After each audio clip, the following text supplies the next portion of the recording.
When he calls a news conference with just an hour's notice, you know he thinks it is a moment. Well, this was a big one, wasn't it? This was a big decision. A rare presidential appearance in the White House press room, because this is a significant victory for the president, and he knows it. Thanks to this decision, we can now properly file to proceed with these numerous policies and those that have been wrongly enjoined on a nationwide basis, including birthright citizenship, ending sanctuary city funding, suspending refugee resettlement, freezing unnecessary funding, stopping federal taxpayers from paying for transgender surgeries, and numerous other priorities of the American people. For once, the news had come not from the White House itself, but from the Supreme Court. A 6-3 majority ruling from the nation's top judges, which concluded that federal judges have been overreaching in their own rulings. Since the start of his second term, federal judges have sought to block elements of President Trump's policy plan, ruling that his executive action is illegal or unconstitutional. Much of the focus has been on Trump's immigration policies, the rounding up of undocumented migrants, detaining them and deporting them without due process.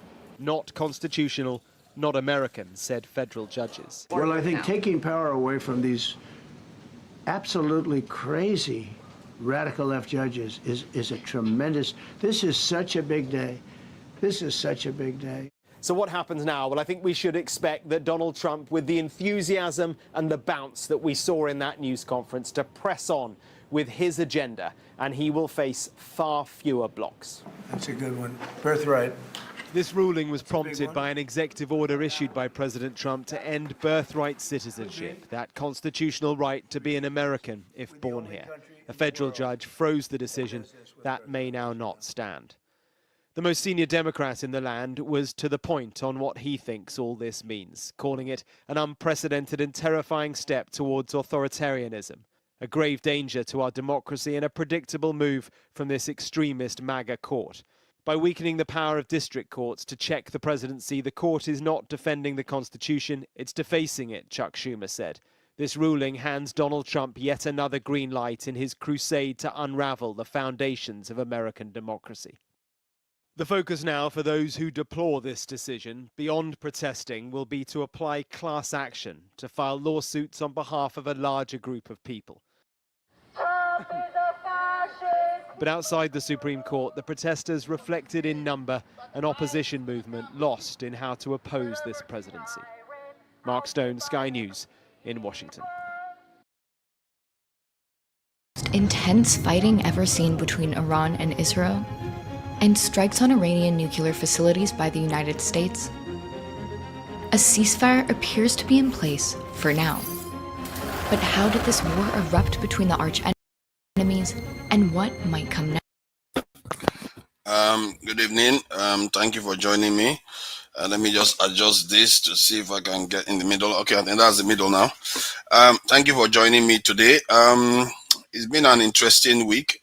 I think this is the week that the Israel-Iran war actually ended properly. And there will be an interesting coverage today regarding that. And there is also the issue of Trump winning a Supreme Court ruling that has this thing giving him a lot of power now to do some of the things he wanted to do. But first of all, I need to put a disclaimer, just to start the show, that whatever we say here and we do here, it doesn't mean that we are kind of trying to malign any other group of people, religious, race, and any other transgender, name it. The point is that what we do here is to try to share ideas and interact in a positive way.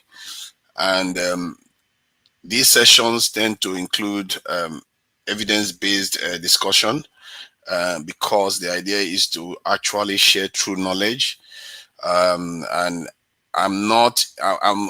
there's no illusion that all opinions are the same here because, as they say, there are two opinions and the person listening to it is for them to go and verify. And one doesn't just take opinions for the sake of it and equate them to be equal. Some opinions have to be merited to be superior to others based on what is out there in the real world and what is actually factually based. Okay, so that is the disclaimer I would like to put there. And this session is for people that actually want to hear opinions that are based on some can say academic, professional, and factual based discussion. And everybody's welcome to do that because it helps us grow. The better information you have, the better decisions you are likely to make. You see that? It actually enriches your life in all aspects. Because if you learn to gather factual information here, you probably learn to gather it elsewhere from everything else you do. And these things matter to outcomes for all of us. So I will leave it at that, and we're going to get back to the headlines now. Trump did sign a peace deal between Rwanda and Congo. I wonder what that entails. God help us. We don't know what that means. Whether they've already surrendered everything. In short, they've already surrendered before now. But what does this mean for China and maybe Russia? What their interests are there? Trump is winning a lot right now. I have to give it to him. He's winning a lot. The Supreme Court ruling, which they have been working on for a long time to increase their number in the Supreme Court, now he's going to make the America very, very as white as possible. There is also the issue of the Israeli situation, which I consider to be the most evil conflict on the face of the earth, because it's very deliberate. You know how something is deliberate and it's just happening slowly, even if it's not the biggest, but it just keeps happening and happening. It's painful to experience, and I consider that conflict the most evil. And clearly, the recent event seems to be indicating that too.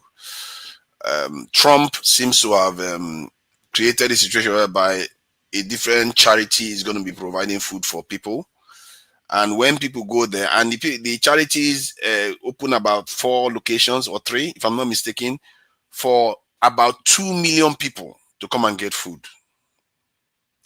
Just imagine that, 4 locations for about 2 million people to come and get food. And every day they get shot when they go there. They lose 20, 30, 50 people every day. People go and eat, they go and queue to get food, they get shot. And excuse after excuse, it has happened almost 20 days in a row, continuously. And the world pretends as if they don't even see it at all. All these are warnings, so all these are warnings to us as a people. If we are not going to learn, we will learn the hard way. If we don't want to learn the easy way, we're going to learn the hard way. Now, look at this screen now that we are looking at. You see the destruction that has happened there. That is Iranian missile causing that destruction there. And the reason why a lot of people survive this is because they have shelters. Our government, do we have shelter? Our people, are we asking them whether we have shelters at all anywhere? Our shelter is that anything we have on the surface. We have to take ourselves seriously. And I think this is where we need to be learning from the world event. You don't have to wait for it to happen to you. You know, I think we as Nigerians, we are very, very clever at that. When we hear that there's something going on the road ahead, maybe there's an armed robbery going on, you see how drivers will just reverse as if their car is some kind of F1 racing car. They will reverse very quickly and they will head the other direction. But when we look at the world, we don't want to learn our lessons from what is going on in the world. Okay, so I'm going to stop talking now, because there are a lot of things to cover, because Nigeria is experiencing a lot of stuff. I'm going to play some videos so that we can review some of the events that has occurred during this week. It's not a lot, it's not everything, but at least it's some of them. Thank you. Next.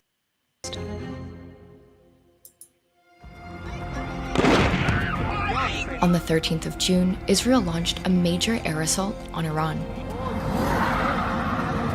Strikes targeted nuclear and military facilities, including a uranium enrichment plant in Natanz. Our peaceful nuclear facilities have also been targeted, despite their being under full monitoring of IAEA and despite the fact that attacking such facilities are absolutely banned under international law. Days later, the Iranian state TV channel was taken off air mid-broadcast when its building was hit by an Israeli strike. Iran responded to the first wave of strikes immediately, firing missiles into Israel. Several strikes breached air defenses and hit civilian areas. Among the sites impacted was Soroka Hospital in Beersheba, where at least 40 people were injured.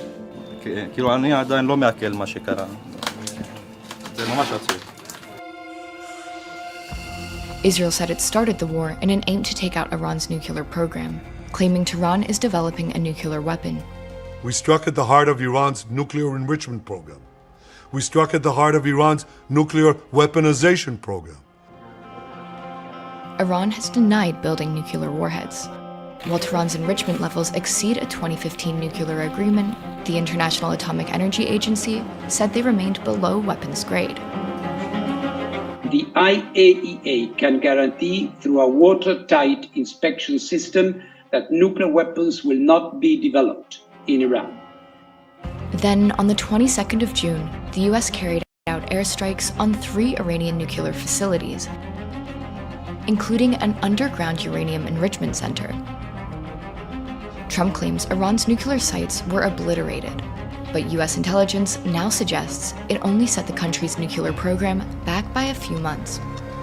نفس این جنایت و حرمت شکنی بی‌پاسخ نخواهد ماند.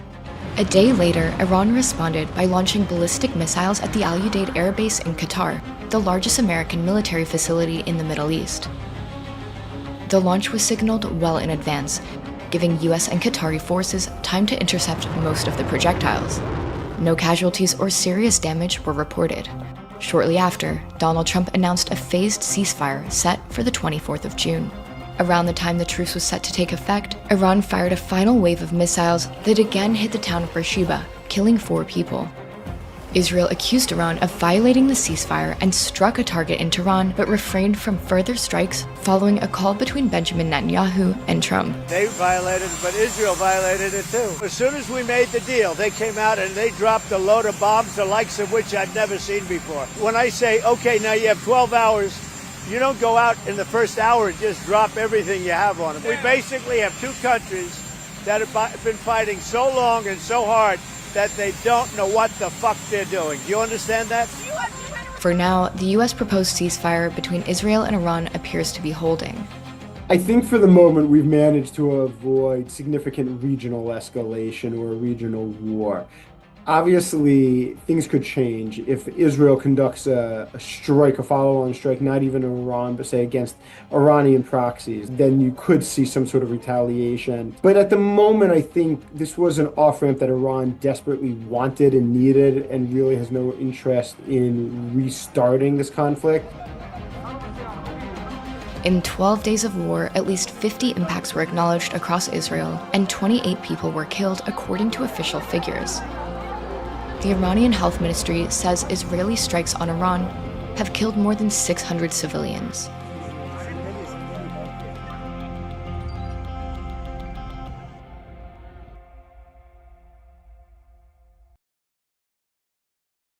Clearly what his vision is. And on this, the one that we just commissioned today by Mr. President tends to at least increase the hectareage of arable land by 550,000 in the first instance. And mind you, this is the 1 out of 4 programs of mechanization programs that we have. 2 are procurement, which is the one that was commissioned today by Mr. President, and the other procurement is the John Deere 2,000 tractors as well. And then the other collaborative programs mechanization is the GIP, the Green Imperative Program, and also the Greener Hope program. So all in all, by the time these 4 programs come into fruition, we're going to have an abundance of, and like Mr. President has said, we're going to achieve food sovereignty for Nigeria. Inspector General of Police Kaide Egbetokun has launched a new security program in Osun State. Tagged the Schools Protection Squad, the initiative is part of the Nigeria Police Force's Safe School Initiative. Rafiu Hamid reports. Seated here are security personnel from various agencies gathered to witness the unveiling of the Schools Protection Squad, an initiative aimed at enhancing the safety and security of schools across the country. Despite the fact that Osun State is one of the most peaceful states in the country, there are some pockets of crisis in our schools that needs attention. Representing the Inspector General of Police, Kayode Egbetokun, the Assistant Inspector General of Police in charge of Zone 11, emphasized the crucial role of education in shaping Nigeria's future. Our schools are pivotal to national development. Their security is paramount and it's of collective responsibility to shield them from potential threats. The success of this initiative requires collaboration between educational authorities, community leaders, and security agencies. The national coordinator of the Schools Protection Squad, CP Abayomi Shogunle, said the new unit is designed to protect students, teachers, and school staff from any form of attack. According to him, the police now operate a 24/7 emergency response center dedicated to school security, while training for squad members and key partners has already commenced. The plan has a national investment response aimed at protecting schools, learners, teachers, and non-teaching staff from attacks in all parts of Nigeria, and was designed to achieve measurable outcomes such as reducing the numbers of out-of-school children and improving Nigerians' rating in the Human Capital Index in the long run. The Osun State Governor, represented by his deputy, described the initiative as timely and commendable. It's both timely and relevant. At a time when security challenges in Nigeria, including school kidnappings, vandalism, and forced closures, continue to threaten the education sector, we must act with urgency and unity. Other speakers noted that the initiative underscores the federal government's commitment to protecting educational institutions, ensuring the safety of teaching and non-teaching staff, strengthening security resilience, and integrating host communities into the broader school security architecture. Rafiu Hamid, TVC News, Osogbo.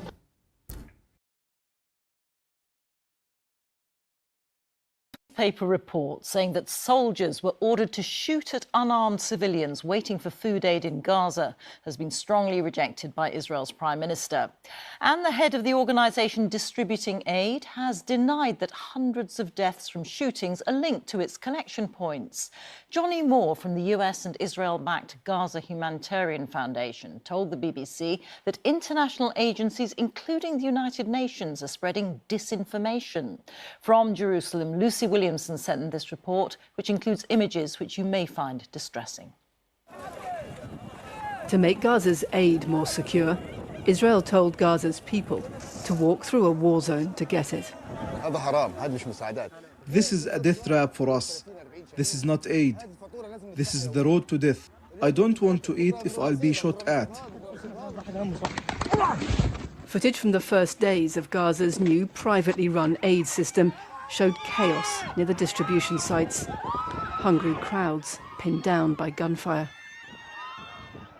The UN says more than 400 people are reported to have been killed by Israeli forces near the sites in the first month of operation.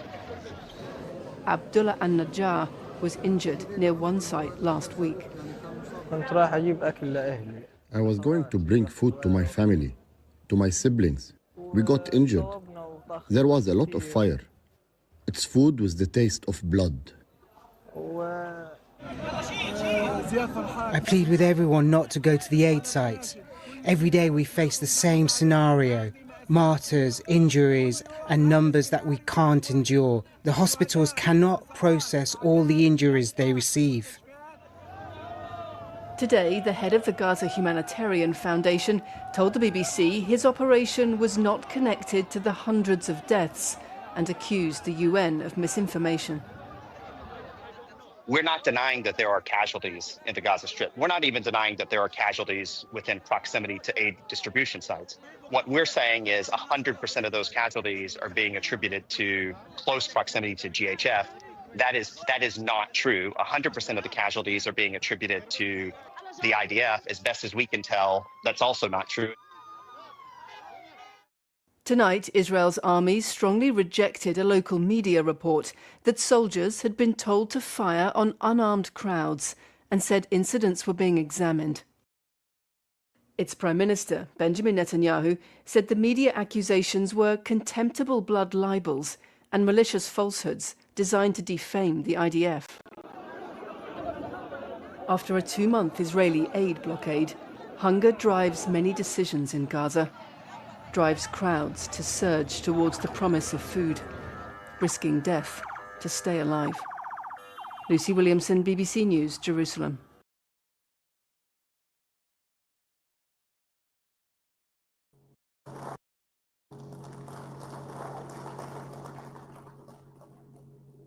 From this moment on, you will have no regrets.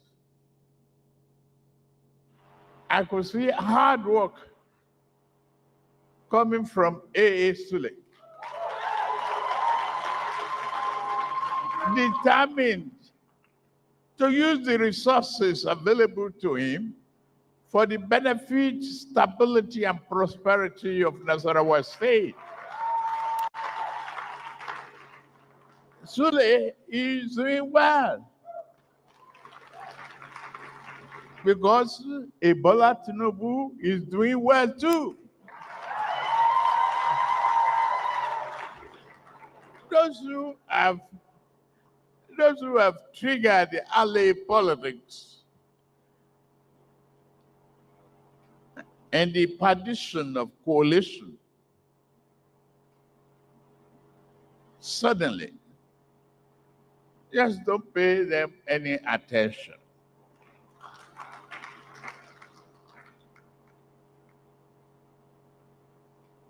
They are the political IDPs. Don't give them a home. The hope is here. Sule is doing well. We will support whatever a Governor Sule brings about to work harder for the prosperity and renaissance of Nasarawa State. That's all we stand for. To give God. I'm not geared for what they try to pull on me, a political campaign. But who is a politician who will keep quiet when the gangsterism are forming a coalition to unseat themselves?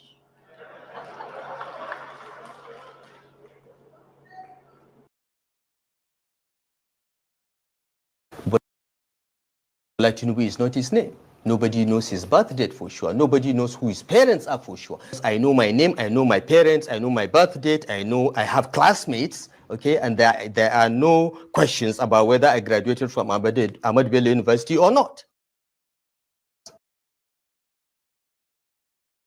To give God the glory that today is the 26th of June 2025, that peace has finally returned to the state. All agreed to work together with the governor, and the governor also agreed to work together with all of us who are members of the same political family. Yes, just like humans, you have a disagreement, and then you also have a time to also settle your disagreement, and that has been finally concluded today. And we have come to report to Mr. President that is what we have agreed. So for me, everything is over, and enjoy everybody who believe to work with us, to also work together with everybody. That there's no more acrimony, there's nothing to say we are disagreeing. We have all agreed on everything. So thank God. For me, it's a day we have to thank Almighty God. For me, it's very important that this day has come to be. What we need for the progress of Rivers State is peace. And by the special grace of God this night, with the help of Mr. President, and the agreement of the leaders of the states, including our leader, peace has returned in Rivers State. We'll do everything within our power to make sure that we sustain it this time around. Thank you.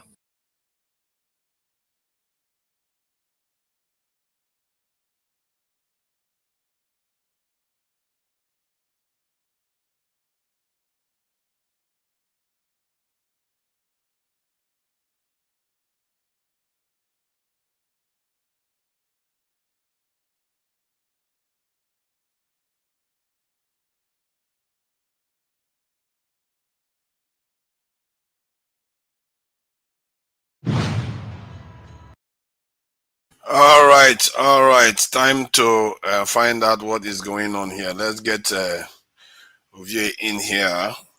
I don't know what them and Fubara settled. I think some people are saying that he's not supposed to run for a second term.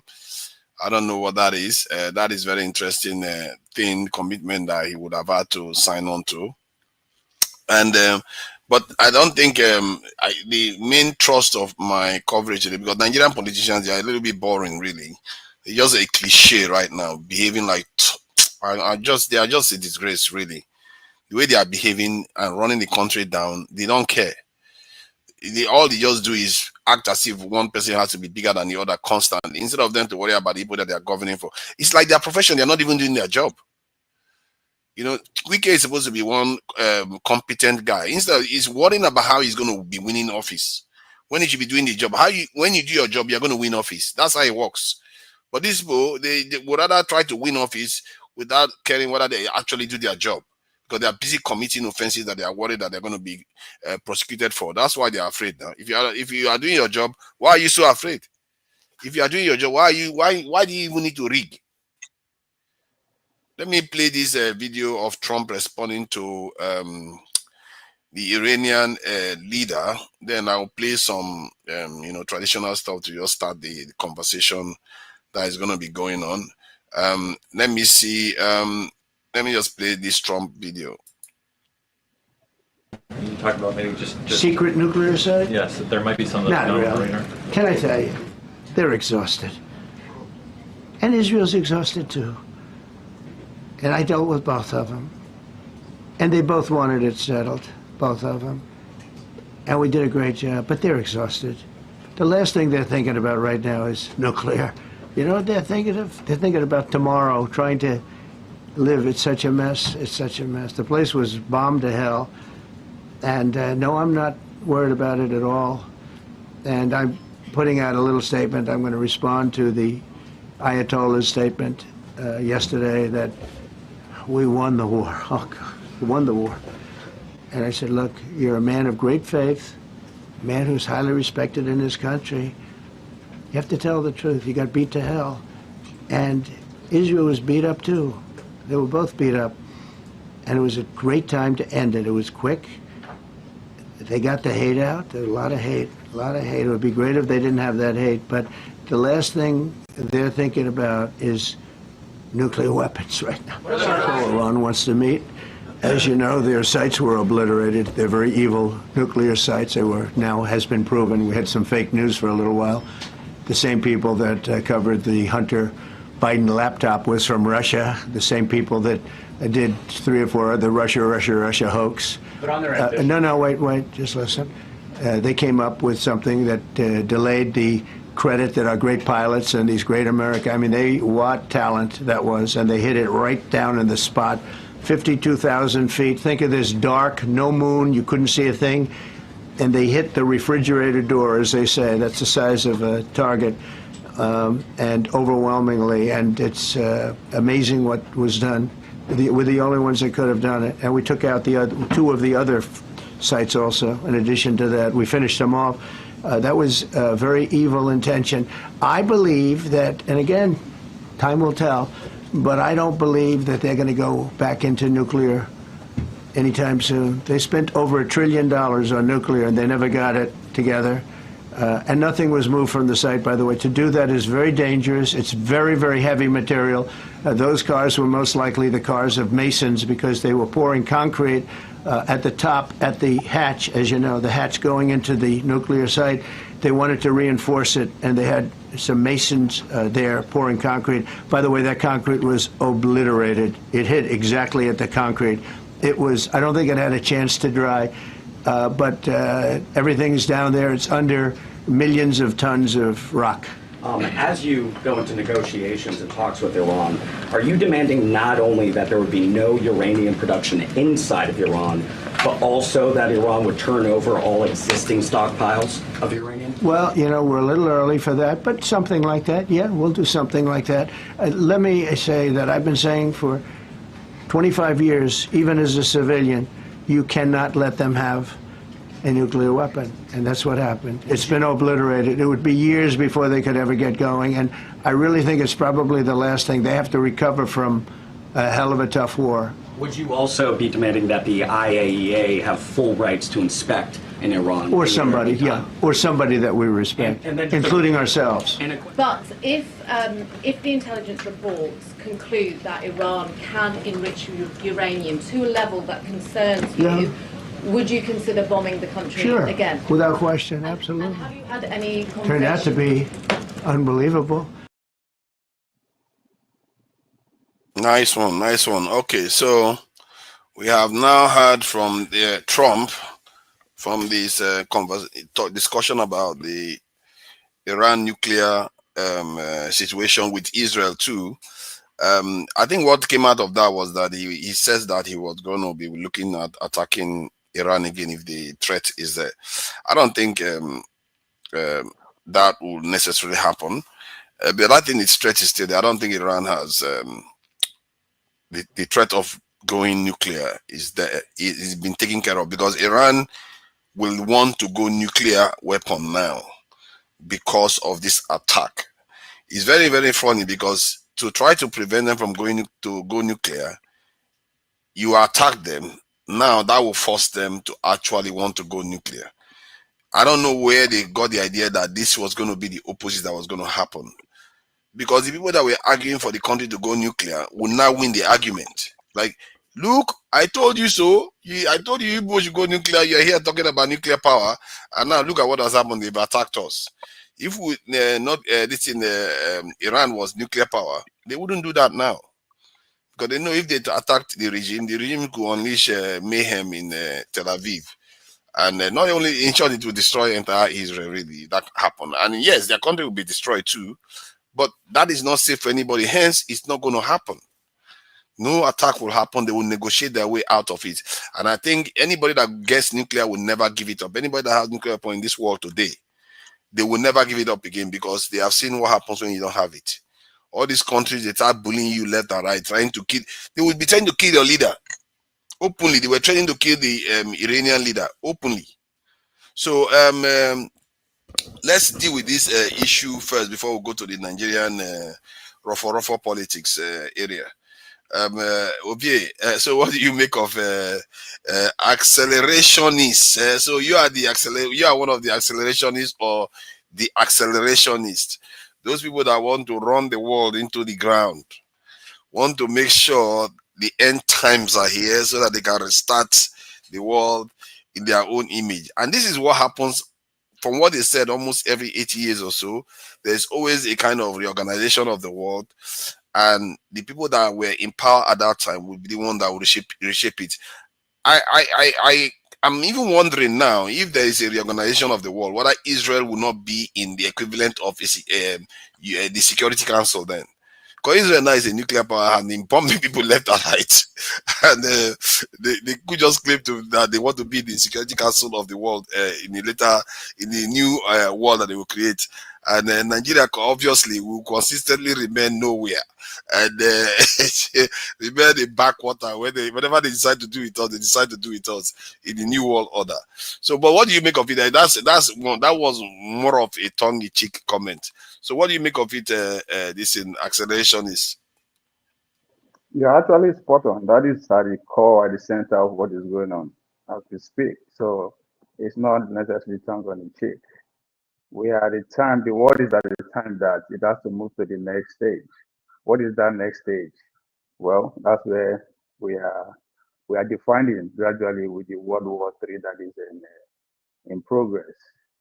So, I mean, you will agree with me that, let's say from the mid 1700 or late 1700 till let's say even up to this moment, the world hasn't changed much. We have only gone faster, the flights, the everything. So every technology that we have, seeing today that went faster has been in existence since the late 70s. So, the world needs to change, and I believe that there is the change is here already. The security is here, and who is going to control it is what they are fighting for. Yes, and I think for the past 10 years or so, the divide are just looking for who is going to host the theater, right? The World War has begun for a couple of years now, but who is going to host the theater? Just like the Olympic, who is going to be the city that will host the major event? And I think Iran has just picked up a ticket to host the World War III theater, and I think Pakistan is on its way there too. So yes, the goal is to change the leadership of Iran, and I don't think that is going to stop. But how about hey God, I don't even know why I'm bothering. But how what are our chances of actually getting ourselves to a position whereby we actually matter in the scheme of things in the world? Like, when there is a new security council that is being created, Nigeria will be like, you know what? In short, Nigeria doesn't have to say it. Other people would like, you have to put Nigeria there as one of the major powers. As a matter of fact, how do we get ourselves to a position whereby in Africa, at least in Africa, we are the preeminent power?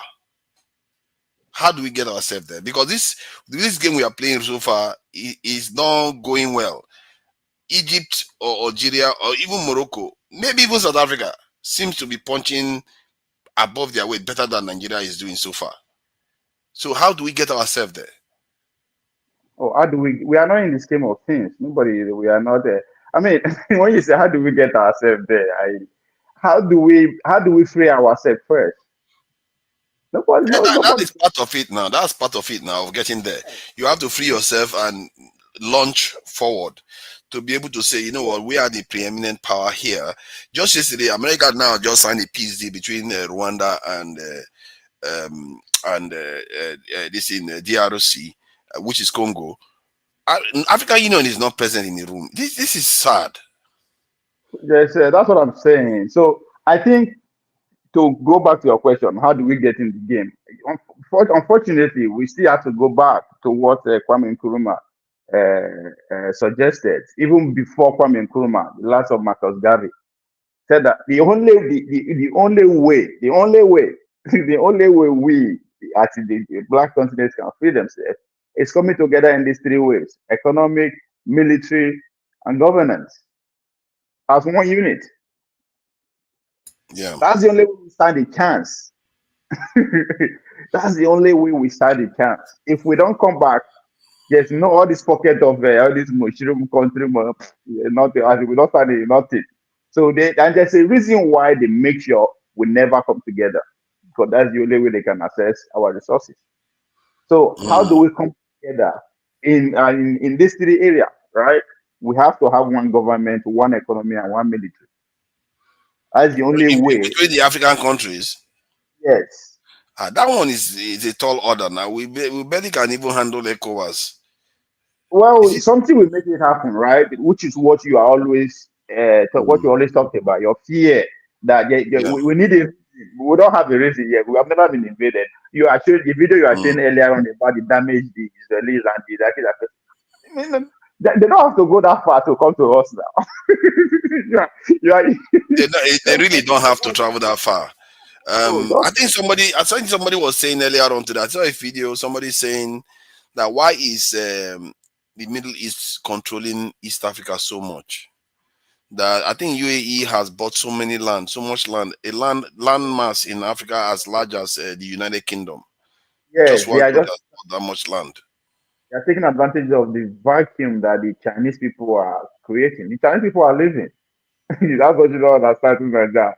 They fight they fight on they fight the heat against the one belt one road initiative. It's really strong. So they are moving, they are living. So the UAE are just the UAE, the Qataris, the Middle East, as you put it, are just taking advantage of that vacuum.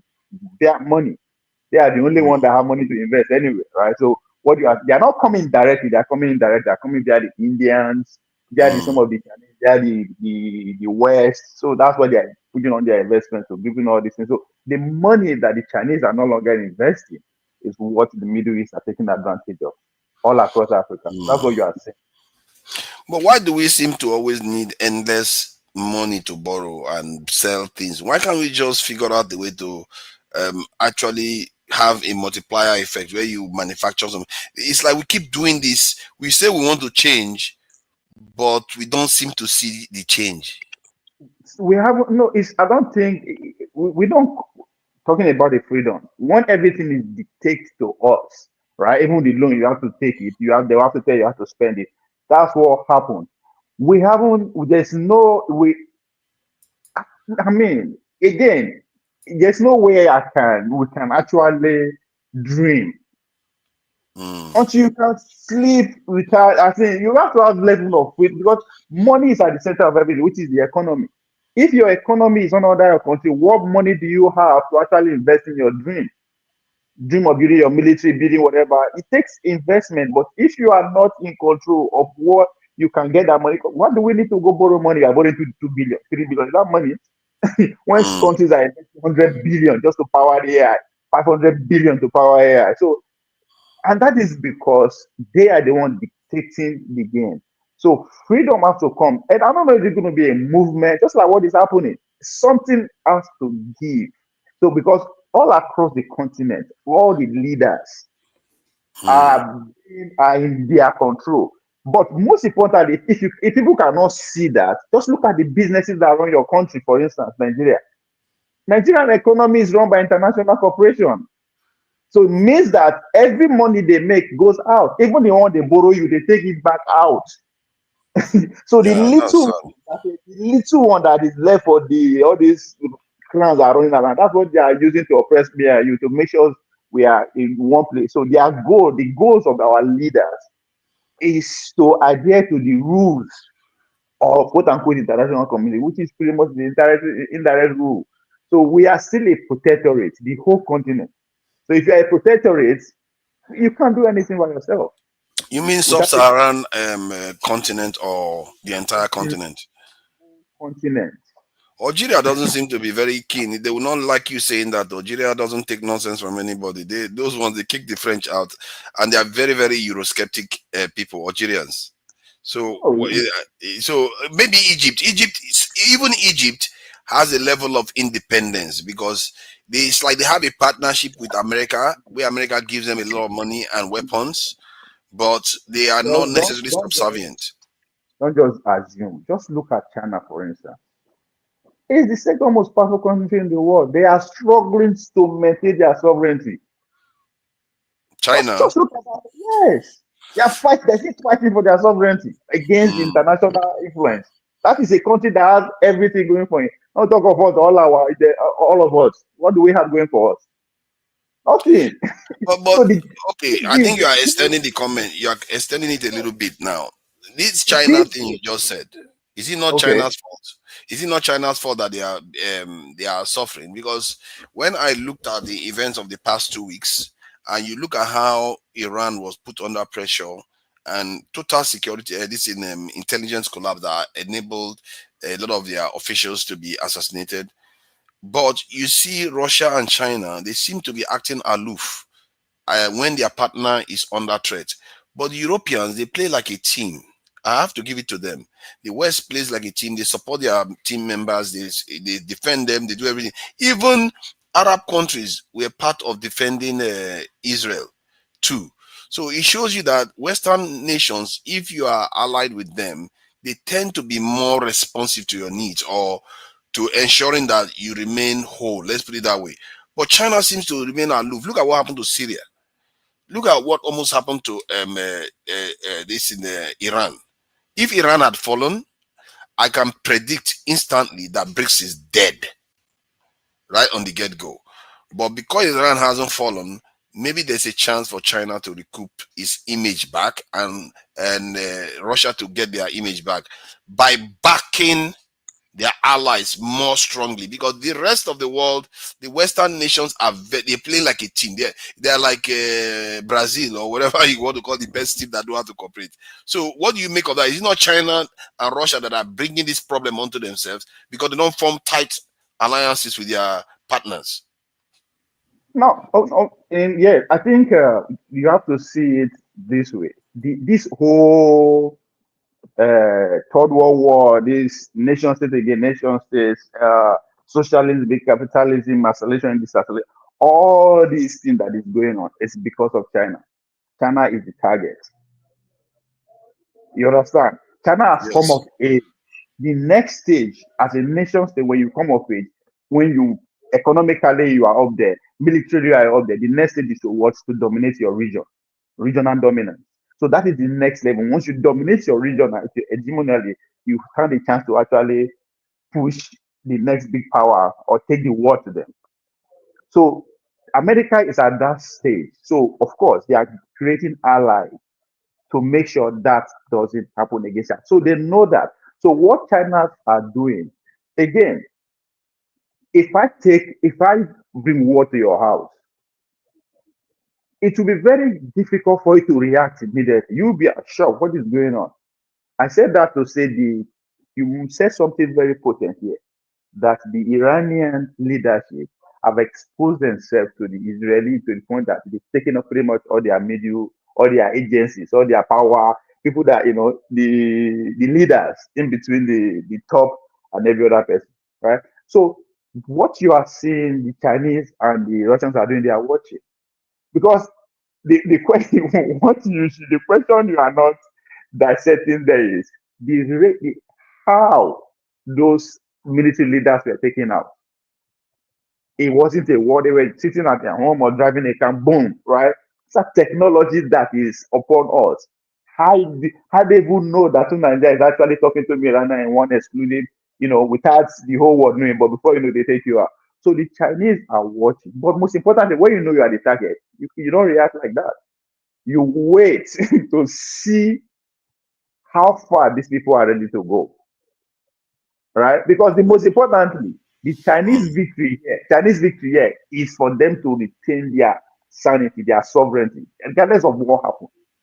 Right? If they're able to do that, they succeeded. Because the West, they are coming to make sure they stop China from being a regional hegemony. It's not just going to stop at there. They will go all the way. If they have their way, they'll go all the way and take over the country and the government. So that's what happened, right? You will not once you expose your weaknesses, they will go all the way. They'll make sure you never search for another 200 years. So I don't blame the Chinese. You understand? They are the rising star, right? The confidence is not there yet. Let's not deceiving ourselves. As I said, it's about what you stand to gain and what you stand to lose. The West working together, of course. The America is the headquarters of the West, right? It was the West that came together and built the state called America. So of course, yeah, but Russia could have just said just one statement. It would just say, "Touch not my anointed in Iran, for if you do, you touched me." The whole world will start debating that for the next 2 months. So, like, before you start attacking a potential nuclear power. That's what the America wants. Why would America want that? They look for a reason to go all out. Oh, they are looking for a reason to go all out with Russia. What is the reason them going straight to bomb Iranian nuclear sites? Now them bomb. Nobody that. Yeah, well, but then are you trying to say that American leaders are crazy? They are looking for a nuclear war. Right. Pay attention to the Senate and the Congress. Yes. You just said when I say acceleration and deceleration, this is the time. Things has to change. There's no way we can avoid war within the next 10 years.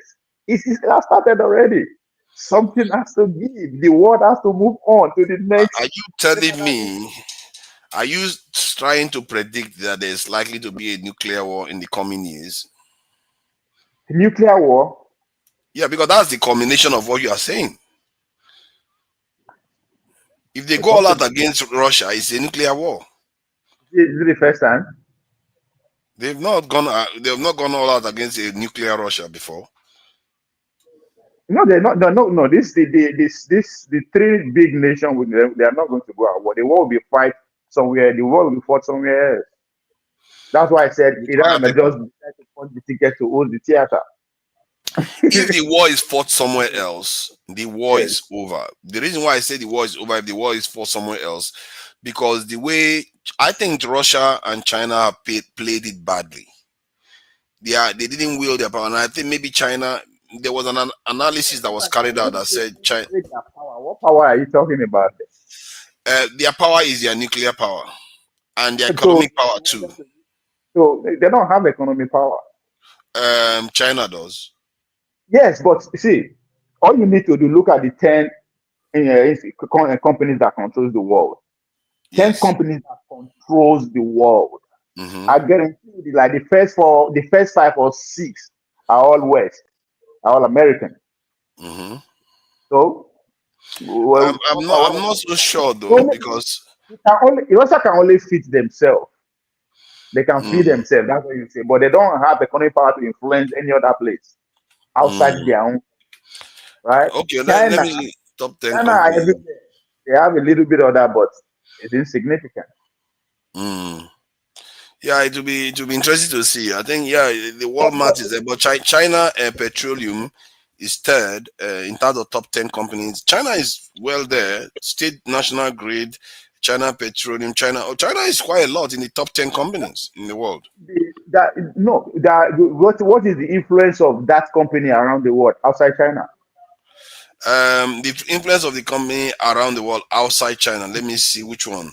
Like people like Alibaba, TikTok, all those things. They do make an impact outside China. You are saying that what is Nigeria impact in Nigeria industry impact in the world? We say Nollywood. Right? No. I hear you when you hear TikTok, but in terms of Alibaba, those are actual trade that they do. Alibaba controls a lot of trade.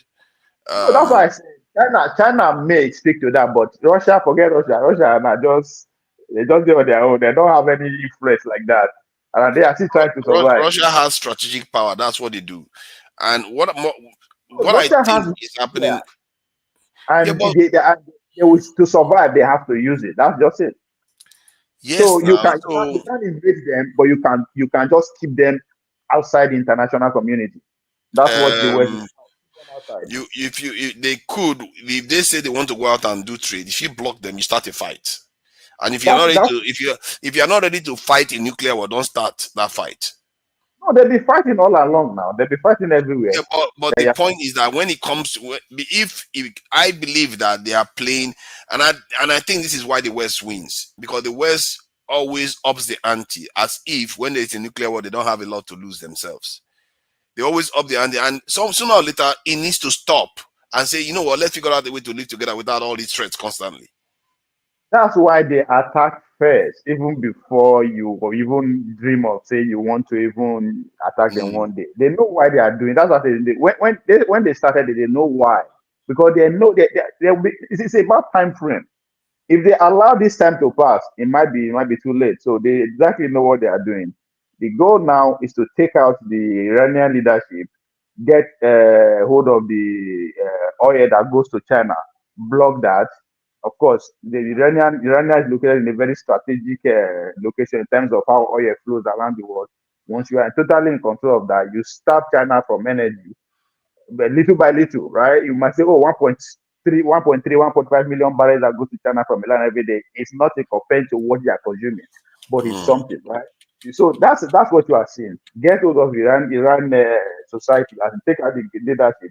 Get hold of the economy, because if you pay attention, what the West or what America don't want is for the people of any state to be in control of their resources, to have national control over the resources. That's what they don't want, and that's what Iran achieved, right? They're in control of their oil. They sell it to only China. Yes, now only China they sell it to, but everything comes to them. So once the West can't have access to that, you have a problem, and that's exactly what they're trying to do. It's about getting the control of that resources that deposit. area, because if they control that area, they basically even control more choke points for China. Exactly. But then the question remains. The final question is China not making a historical mistake by sitting on the sideline and being too complacent?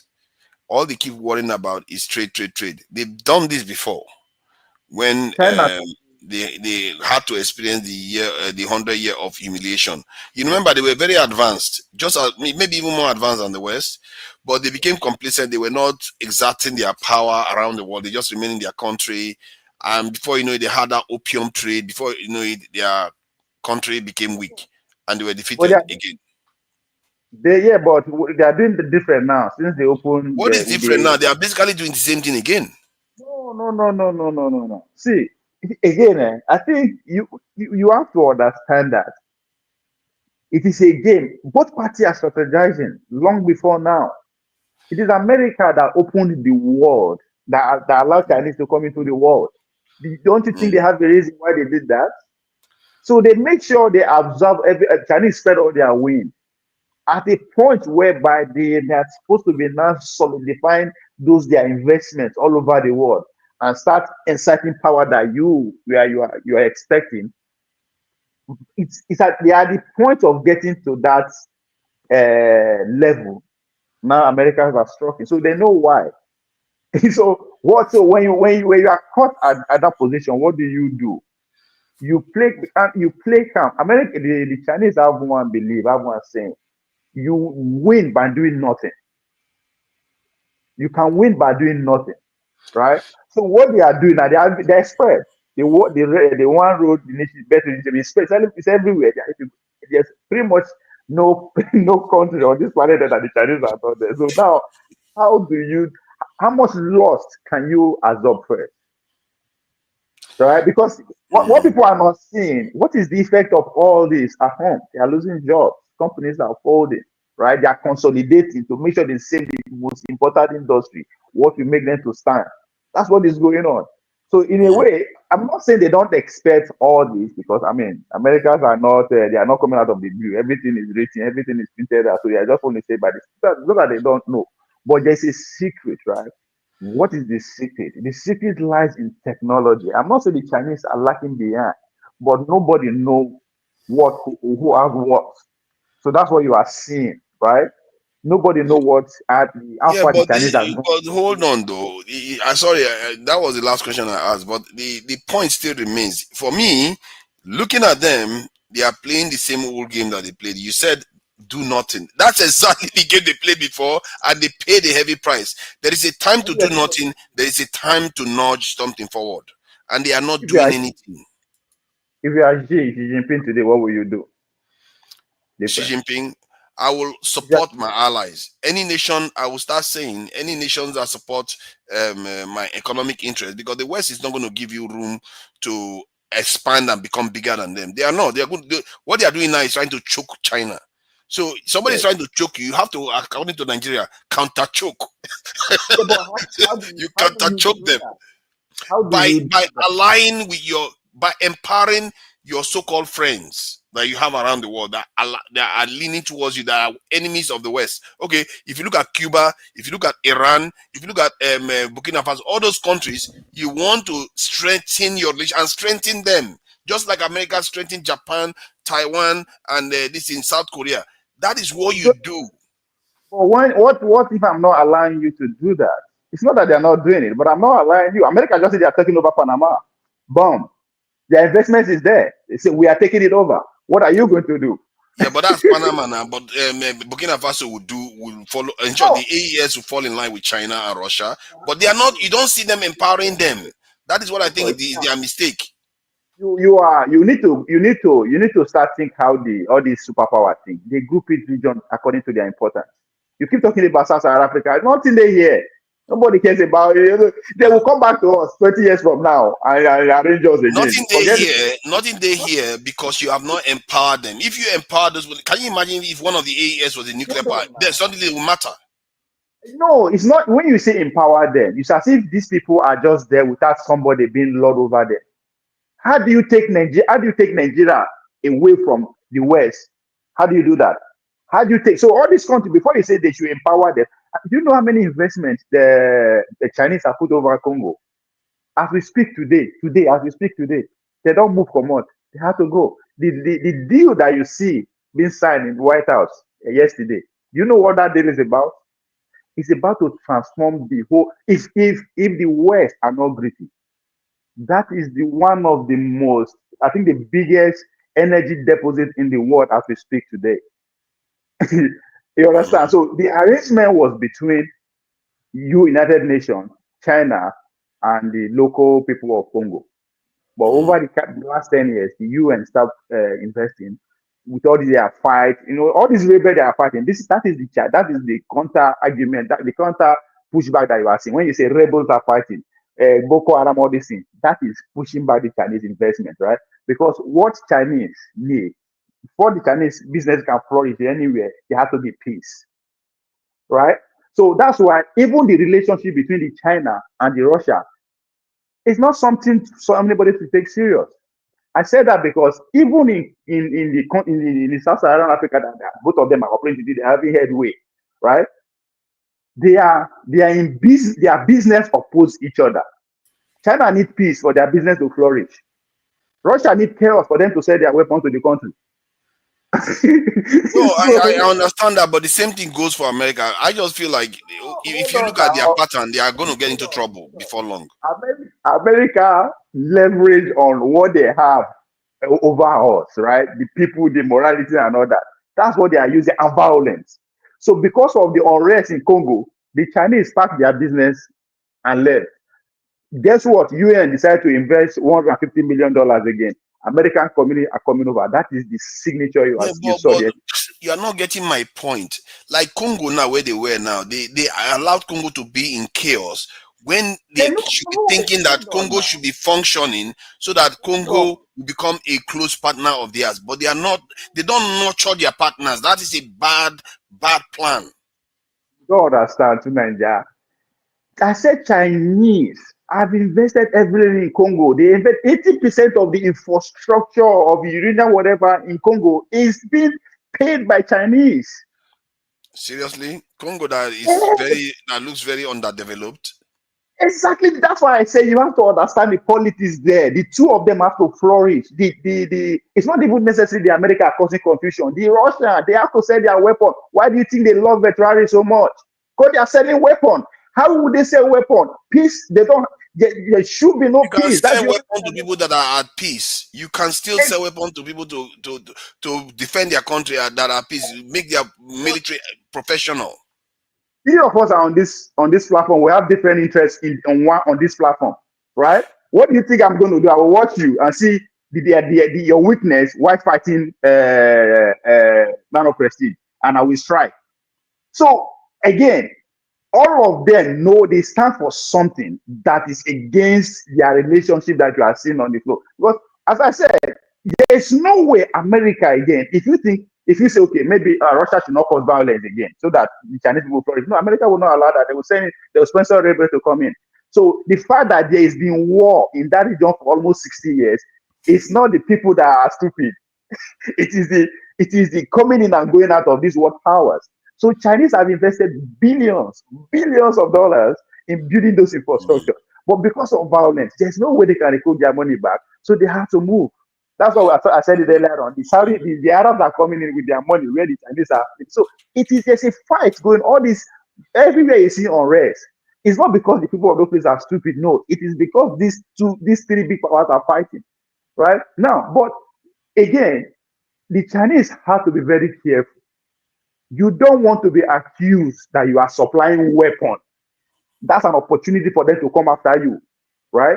Even though they are doing it, of course, they run the show. Even though the Americans are doing it, they are supplying the weapon. But the fact that somebody else will do it, it's unacceptable, right? Just like the nuclear in the Middle East. Our Israeli brothers and sisters have it. Who cares, right? But somebody else must not have it. So it's not that the Chinese are not doing anything. They are not just loud about what they are doing. They invested heavily because that's the only way they Keep can saying survive. that. You know how many people have told me that they are doing something from behind the scenes. That kind of stuff they are doing behind the scenes is Ojoro one, because at this rate, until I see it before I believe it. It's not behind the scene. They are building seaport. They are investing in mining. How come they are in control? They are the number one. They are in total control of the rare earth minerals all around the world. How does that happen? Because it's mostly in their country. That's why. No, No, it's actually mostly in China. no.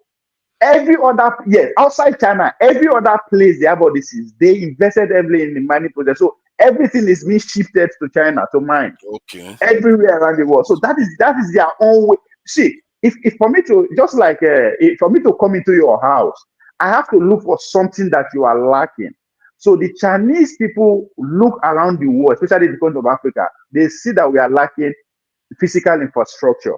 Don't forget, when the British came, they came with what? Civilization. They want to civilize us and came with that of benevolence, building schools, building every other thing. Then when the America took over, what did they say to us? Democracy, right? Same governance, and they started. So the Chinese look and say, okay, what next? Oh, these people don't have physical infrastructure. They don't have road. They don't have seaport. They don't have airports. They don't have telecommunication infrastructure. That's what the Chinese people are doing. So they invested in that vacuum. So that is their own way of doing, because that's the only way I will listen to you, right? So they are, you have to invest first. Make sure your investment are solid. Then you start making sure your laws or your power is felt. If you start telling the government, say, come, I don't want to see the American company in your state again. But you have to take over power other than just your investment for you to be able to make that decision, right? So that's what Americans are doing. Americans are focused on changing who take the major decision, which is the leaders of the And African that is country. the stupid thing that the Chinese are. That's what I'm saying. The Chinese are playing it wrong. They are going to lose. Let me bring Man of Prestige in. He has been very, very patient with us. I think the Chinese are. I fear they are playing it wrong. If they don't change their tactics, America is trying to choke them, and they need to figure out a way to catch a choke, because this day, before you know it, they will not be able to ship anything out of China anymore. Let me ask you one question, and I want Man of Prestige to answer it too, because he's from Chinese state in America. That's California. And Chinese so, I said that to say that Chinese people are investing heavily in politics across the world. If you don't know, it's just that their candidate know they win. Trust me, if you go and exchange Nigeria 2023, how much the Chinese spend, Chinese government invested in both Obi, both Bola Tinubu and the rest, you will be amazed. So they are not that. They're just it's just that their way of operating is very smooth and calm and all that. They are not in your face.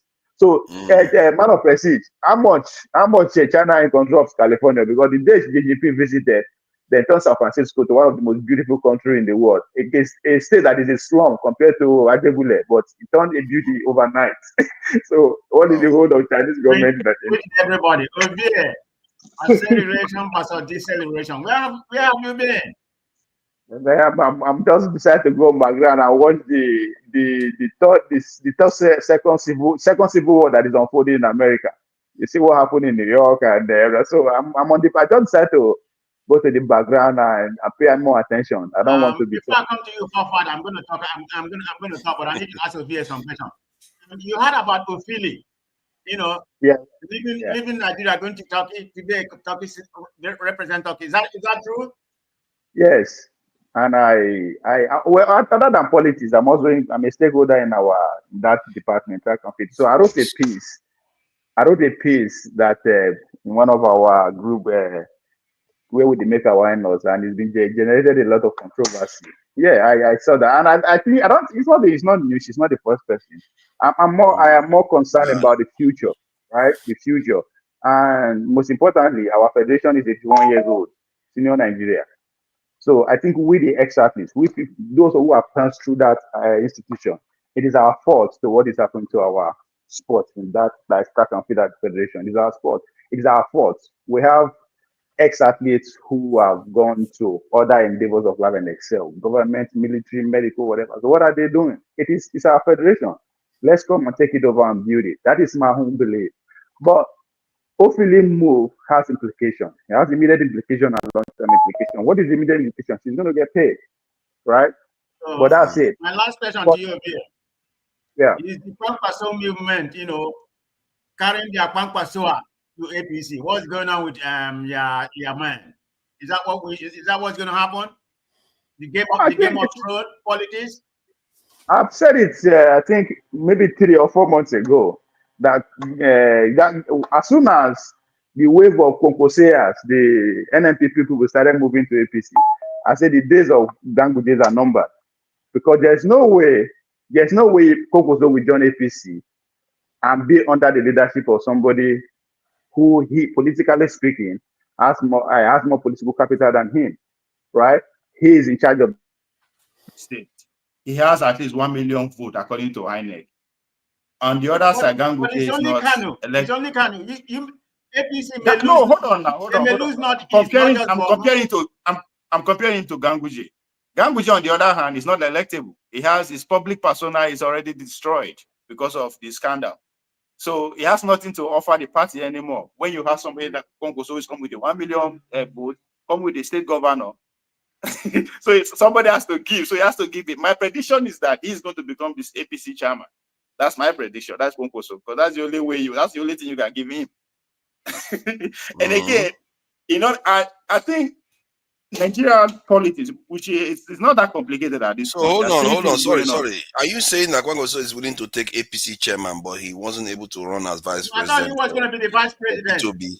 No, I don't think he will be. I don't think he will become vice president. If there had been a run for vice president for P2B before, maybe they would have won the election. So what position? Based on the result. No, don't forget the northern candidates have one goal. Who is going to be the consensus candidate come 2031? Okay. So everybody is fighting to put his or herself in a better position to make it. For Konkoso to make case for himself, if you give him the chairmanship of the party, he will walk the structure after 2027 election. Resign. What's the purpose of Ganguje resigning for now? I'm just saying. Who? He has to say that Konkoso is coming in. He has to go. But he's not going to get what position are they going to give him? Because they already have a chairman from Bono. They just nominated a chairman. Who? What position APC is going to give him? That's what I'm saying. Give who? Give Pankwaso. If you do the APC chairman, that's my prediction for now. APC chairman. Oh, okay. That's what I'm predicting. Because that's the only thing. That is the only way he will be in a position to arrange to make case for himself in 2031. Right? So if they make him chairman and they succeed in 2027, Bola Tinubu become president, he will now restructure the political party to his own benefit. That's what I'm thinking. I don't know. Then Konkoso has no vice presidency. I don't think that is a trap. Once you get in there, it's going to be very hard. If they are jumping ship the way he's jumping ship, it doesn't have much of a credibility to me. All right, let's go. That's Nigerian political scene now. Yeah, unfortunately. Man of Prestige. So you see Trump now. Now he seems to be winning a lot too. I don't know how you are feeling. Are you sleeping well? I hope everything is all right. You're not having nightmares. Trump is about to turn your country to a KKK country. He's going to turn the country to a KKK country. I'm settled with Trump. He's our president. He's doing some good job. You are so happy now. Okay. I'm not mad. I mean, some area, my life is getting better in some area. My life is not getting better in some area. So he's our president. Temporarily, until they start reading it in. Hold on. That's who we voted for. All these Spanish people waiting that we're going to come and join them and protest. We're not going to join them, black or other people or foreigners, from Nigeria. We're not going to join them and protest. They gave Trump 48%. Republicans used to have like about 30%, 32%, but Trump got 36% before. Now he got 48. I think Kamala Harris has 51. So this is the most the Spanish has ever given to Republicans. So they gave to Trump. We are not going to join them in the march. We are doing well. Trump is doing well for us. So Trump is peppering the people that voted for him, eh? Yeah. Oh, shocker. How did they not know that? How did they not know that Trump is a white supremacist? How did they not know? But I'm not mad at Trump. Trump is my president. Go Trump, go Trump, go Trump. Oh, look at that. But with all the trouble that he started now, he almost started what trouble did he start? What trouble? With the trouble in the Middle East, I think there's going to be a big war. This is not ended. Everything is about American first. That's yes. all. There has to be a big war because America needs it. If America doesn't get that big war, they'll have a civil war at home. Hold on. Before you go to global politics, let me say something before Father. Yes. I just have to make this comment. I think I'm going to go there tonight and I'm going to make the commentary. I don't know what really actually transpired last week by 8 p.m. something. I wasn't happy about what, but I didn't want to interject. I didn't want to make the whole place, bad like it is. I didn't like how you was treated. But I'm going to bring it up tonight too, So unless something personal behind that happened between you and, you and some of them there. But if it is about what actually happened when we were, at that platform at that particular time, I didn't like how he was treated. But I'm gonna go there tonight. I'm gonna say the same thing I said to you. Yeah. So, but anyway, let's let it be. So what's your problem with Trump geopolitics? My problem with geopolitics is that when you have multipolar world, it benefits Nigeria, it benefits Africans. We have options. If America now want to reassert they like to use the word hegemony. In other words, they want to push China and push Russia aside and force all the other smaller nations to bow before the king. And if that happens, they can do whatever they like with your country. You don't even have a say anymore. They will choose whoever they like to run. As a matter, they can decide to break your country up and do it as anyhow they see fit. And that is my concern. And now, if China is hemmed in the way it's beginning to look, because I believe that the Chinese and the Russians and their allies, they are not working like a team. You can see that will affect us badly. Because the people don't have any reason to treat us well then. And that is something that concerns me. We have a stake in this. And what I have seen happen in the last 2 weeks, Iran almost fell. If Iran had fallen, BRICS is dead. We don't have any other way escape anymore. So we have to rely on Western payment system. Technically, we're probably only relying on their internet right now. If they cut our internet off, do we have any capacity to do it ourselves? If they cut our network system off, do we have any ability to make payment electronically? Can our banks even function? Do we even know whether that is possible? So that is very concerning when you have only one side of the world controlling everything, because they can do whatever they like with you then. So that is why I have an issue with the event. However, I still think the West is behaving better than Russia and China are behaving, because at least they try to defend the people that they are friends with. They try to support them more closely. They are not busy saying, your house is leaking, and criminals are about to come and rob you. But all I care about is, are you going to buy my gari?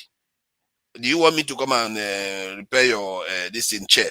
That's wake up Trump. This in China behave. China is like all they seem to care about is trade. It's like, how do you not understand? You have to play actual geopolitics. You see what I mean? And I have a stake in them being able to play it. So that's what I have a problem with. This is just my own personal opinion, okay? I don't see the dynamic changing. There's not going to be World War III or any of this conflict. I think, if it could have been, it would have been last week or last 2 weeks. Because if you look at what's happening, China is not about conflict. They don't fight. All about is about investment. Their geopolitical, narrative is about investment. What they can get for you, they don't get into the politics. If you look at an agreement they have with Iran, it was more of bilateral agreement, like exchange of intelligence and all that kind of thing. That's the same thing Russia have with Iran.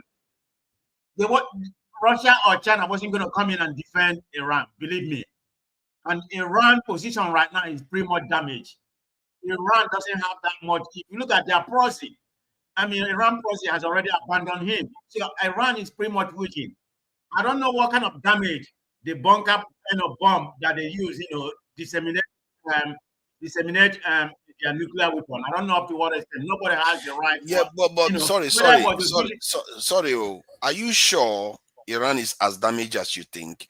Because these are people that have. Sure. The intelligence is not giving us the right information. Okay. Right. Okay.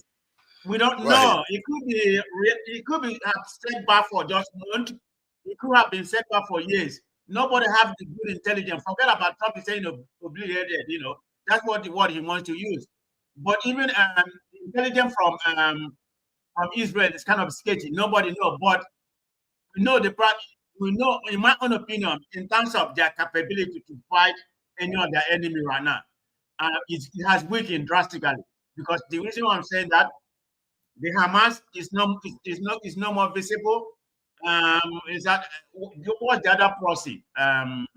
Hezbollah. Yeah, Hezbollah. Yeah, they say they're not gonna go into the war. Syria has been taken over by different governments. So most of their proxy is pretty much weakened. They don't have what they had before. In my own opinion, I think Trump's supposed to be having conference with them next week or whatever. I think they're going to come to a table to a certain degree, but they are very practical. You see what happened today when they was burying those people that was killed. They are still proud, said, dead to America, dead to America. So they are very proud people. But to what extent, I don't think they want the war. To be honestly, they don't want the war, but they would like to defend themselves. But speaking about the geopolitical, what America is doing at this particular time, Trump is getting some of the things that he wants. Okay, because if you look at them and China has come to agreement. I don't know what I don't know if the war stay. What is the tariff? How they're going to come to agreement because things are pretty much settled, and it's not affecting American economy. Our stock market is okay. I mean, it hasn't gone by. The unemployment, people are crying for the unemployment is okay. I mean, it hasn't gotten better than Trump wanted, and it hasn't gotten worse. When Biden was in position, so it's more stable in that regard in terms of the economy. America is very strong. I mean, that's my own opinion. Okay, I guess I'm looking at it from my own perspective. Because for me, I agree. America is strong, but do you see how it affects us? Their strength, if it suppresses China. What do you mean us? Are you talking about Africa? Yes, how it affects Africa was never important. It doesn't matter. Hold on. Jailbreak there. Hold on. See, in the 60s when the Soviet Union was very, very powerful, I've been saying this. 60s, 70s, 80s, Africa was doing okay.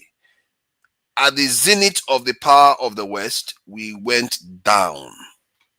Completely down. As a matter of fact, most of the world went down during that period, including their own population. The stagnation of the wage of the poorer people in America is stagnated in the. Hold on now. Let me.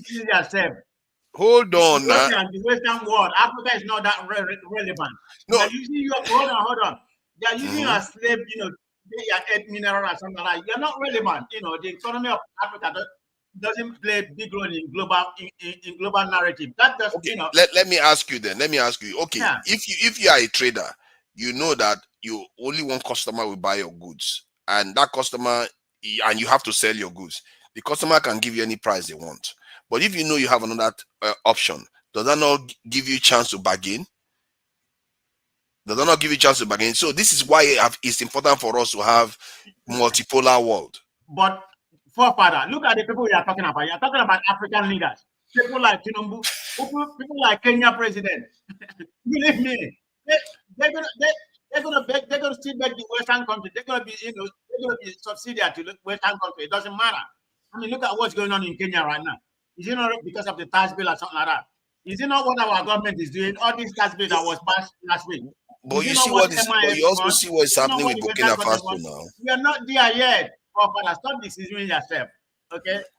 I don't know, because me, I'm just worried that if you have only one choice, as I was saying, it even affects people in America.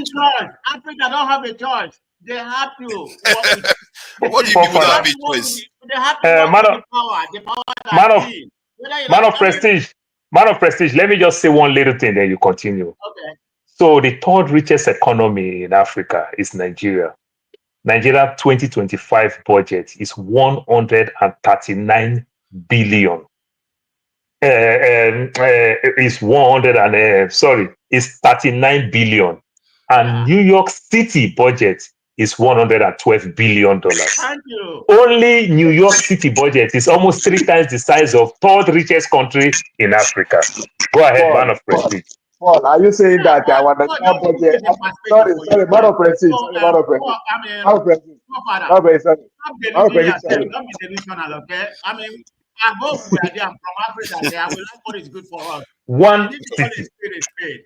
I mean, is almost 3 times Nigerian budget. Paul, Yeah, I'm hearing you. Are you saying Nigerian budget cannot buy one MB fighter that they use in Iran? Just one of them. It can't even buy. And remember, Nigerian budget self can't even carry the whole Nigeria to go strip club, go enjoy only Friday, Saturday, Sunday. We don't go really enjoy self. I'm telling you, look at New York. Go look. New York City, the population of New York City is under 10 million. Their budget is $112 billion.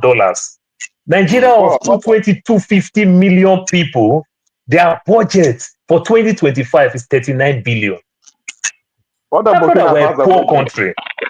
No, Burkina Faso budget. Now AI now, we don't know anything there. That one like AI. We don't know anything that fake. There's a bit of noise coming through. I don't know. I think maybe it's Paul's. This is a microphone. There's an echo. It seems to be echoing with Man of Prestige. So, Man of Prestige, I will ask you one last question. But seriously, we are. I know that we are. You know, I've been complaining about it. You know, that's my complaint. We are basically push over people.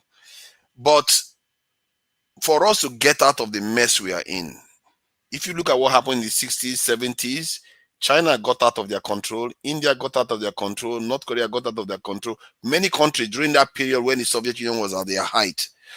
Don't you think that for us to get out of the mess we are in, you need other powers to be available as an option to at least lend you some support when they come for you, when they come to say, how dare you ask us? Because if we don't, are we not going to be forever in this bondage? How are we going to get out of it? Let's support South Africa. They are the only one listening to Nigeria. We need to call our relationship in terms of economy or trading. I know the world is very global, but they have to start from somewhere. Maybe we suffer right now. Look at what happened during apartheid time. Everybody, all the whole embargo they placed on us. Nigerian economy was still booming. So as far as Africa is concerned right now, if we are still subsidiary to the Western, colony, we're still going to be there because they don't want us to grow because they know what they're getting from us. I mean, the mineral and everything we have, they want us to be where we are. They don't want us to, upgrade our standard, start thinking rational like they do. They seem to put us in a place where we are right now. So it doesn't really matter how we open our door to other people, it's not going to work. We just need to close our door, and utilize what we have. And that's the way I see it. Am I right? Okay. I don't know. But that is not bad, actually. It's not so bad because after all, Abacha, you see. Father, one question you keep asking Father, you ask this question all the time about Nigeria. You understand about Africa. So when you ask this question, what I think in my mind that I will let you understand very well. Nigeria, we can't do anything without our West. And if we can do something without working with the global West, we still can't because we've invested ourselves so much that we can compromise. I was talking about an army colonel. It's a captain in the army before they retire, Aliu Babangida. He said something from the position of a captain in the military. And that man who is just a captain, you are just starting from that seniors officers level. Your wife and your children is schooling in UK and America. You've already compromised yourself. Because the love we love our family, we can't even explain it. It comes organically. You understand? So why do you think a Chinese want to trust in Nigeria? President, ministers, secretary, PAMSEC, all these people, chief judge, when all their families are all schooling, living, their property, their investment, all in the West, they will easily compromise. You understand? They will compromise. That on its own will not make anybody trust us. And the people we invest all these things to don't even want us to grow. But at the same time, it is our fault. You understand? We invest so much on the people that we already know them. It is different when we don't know them. But in this case, we know them, but we keep continuing because they know how to play the game. Look, very many wars that America won today is what I call media war.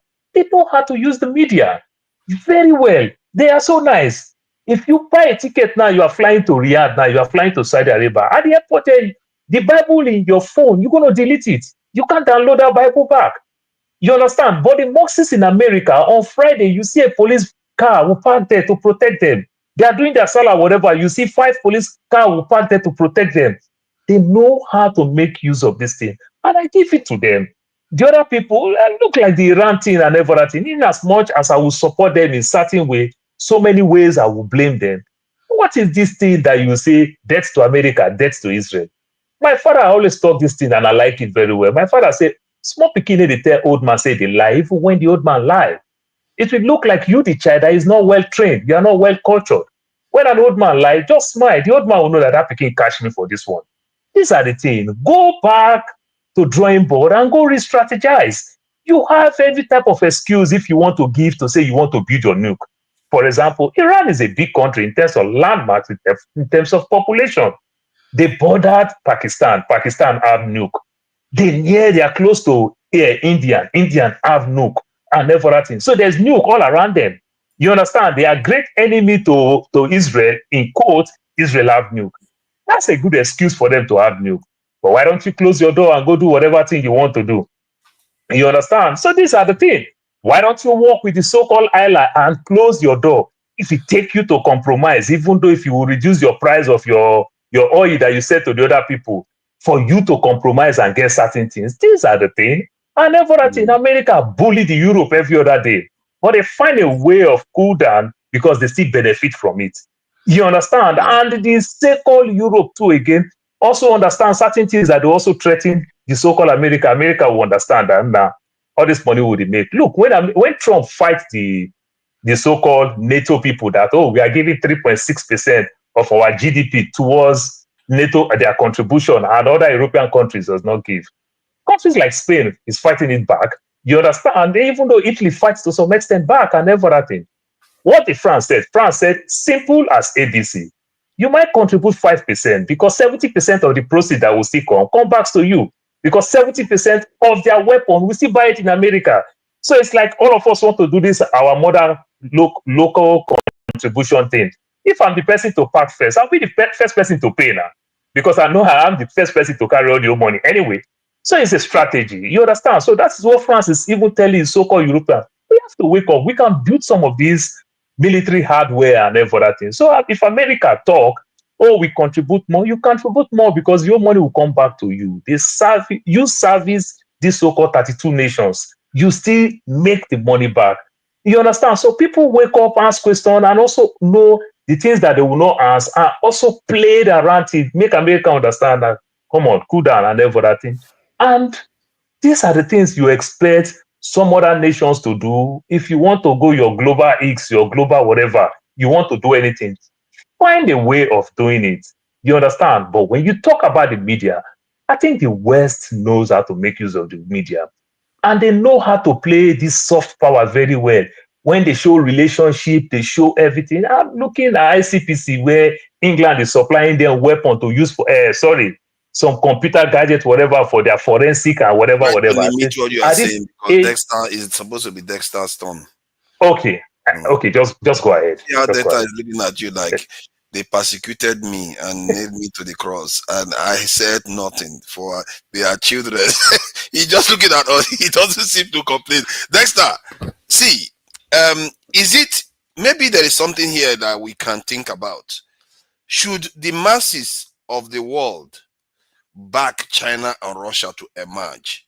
Because I'm going to share something. Because it appears, because if you have a multipolar world, the poorer people are better off. Because there is a competition for power. So the governments tend to treat their people better, especially if it's ideological, with the way the Soviet Union was before. The Americans were living well in the 50s, 70s, 60s to 70s. It was around the 80s when the Soviet Union power started waning. Then the wages of the poorer people stagnated. It completely stopped. And all the nations, like even at Nigeria, if you look at Nigeria, it correlates too. When Nigeria was doing well was during that period. When things got worse was when their power was at the zenith. So not only poorer countries and smaller nations, should they be encouraging the Chinese and the Russians to emerge, so that at least they are not subject to the whims of the West as they see fit. Because even the Western citizens are losing out because of it. So, because that's a bigger question I'm not even sure I've had anybody discuss before, because it just makes sense. Why should you just leave this hegemony to dominate when the poorest people, their wages are not rising? Two parents now can barely make enough money to sustain a family anymore because of this system that they've put in place, imposing on us, and they keep creating gigantic billionaires that their money doesn't filter down to the poorer people. So is it in the interest of the people now, everywhere, to support the emergence of other powers in the world?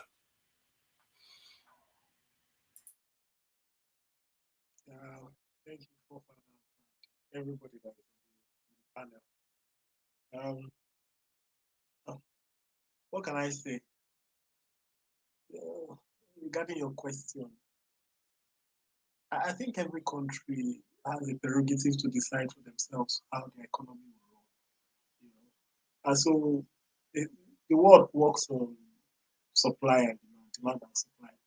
It's the value that the West gives. That's why people go there. It's not like they are forcing people to go. The reason why many people, how many of you have decided, how many Nigerians do when they were doing Japa? Take the proportion. If 100 Nigerians jackpot in 1 month, how many went to Russia? How many went to China? How many went to the Western world? It's about value addition. You go to where you think that, even Iranians, when they leave Iran, they don't go to Russia to go and school. Even the Chinese, when they were leaving China to go and school, the Japanese, the Chinese, they have cross courses. I've seen Chinese that have come to other countries in the West. They are in university, they will come to America to come and do 6 months somewhere, 6 months placement. Why are they going there? It's value addition. It's not about forcing. It's not about force that they're forcing you. It's just like if you want to get water. If you are staying in a neighborhood in Nigeria and you want to get water, and you know a place where if you go there, there's water, you will get the water. Or there are places that you are not sure.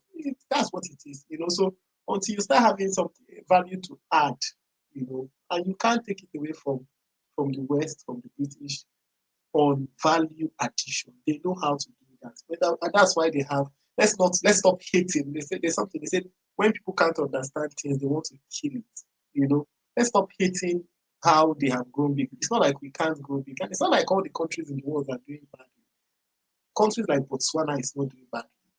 You know, countries that their government wants to do well, their government is focused on them doing well, they'll do well. Nigeria started tipping over when we did structural readjustment, when they encouraged us to devalue our currency. Why? We're selling crude oil. That's what we're churning out. When there was a boom in crude oil from one side, we stopped, we were no more productive in other areas. And by the time oil tanked, Nigeria could not fund this budget again. And we couldn't think. We didn't have people that could sit down and say, okay, what value can we add to other things we do so that we can export it? And we don't need to bench till today, Nigeria benches budget on crude oil. That's what we bench our budget on. And there's no other alternative. That is the simple truth. If the price of crude oil drops today to £30, the Nigerian government will be shaking because the whole economy is benched on the price of crude oil. There's no alternative. There's nothing.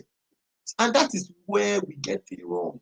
You know, I was listening to what one of these that came on the program. I heard what this guy said. Ovie said something about that. The only option for Africa is to come together. I felt so insulted. I felt that is the biggest insult you can give to the black race.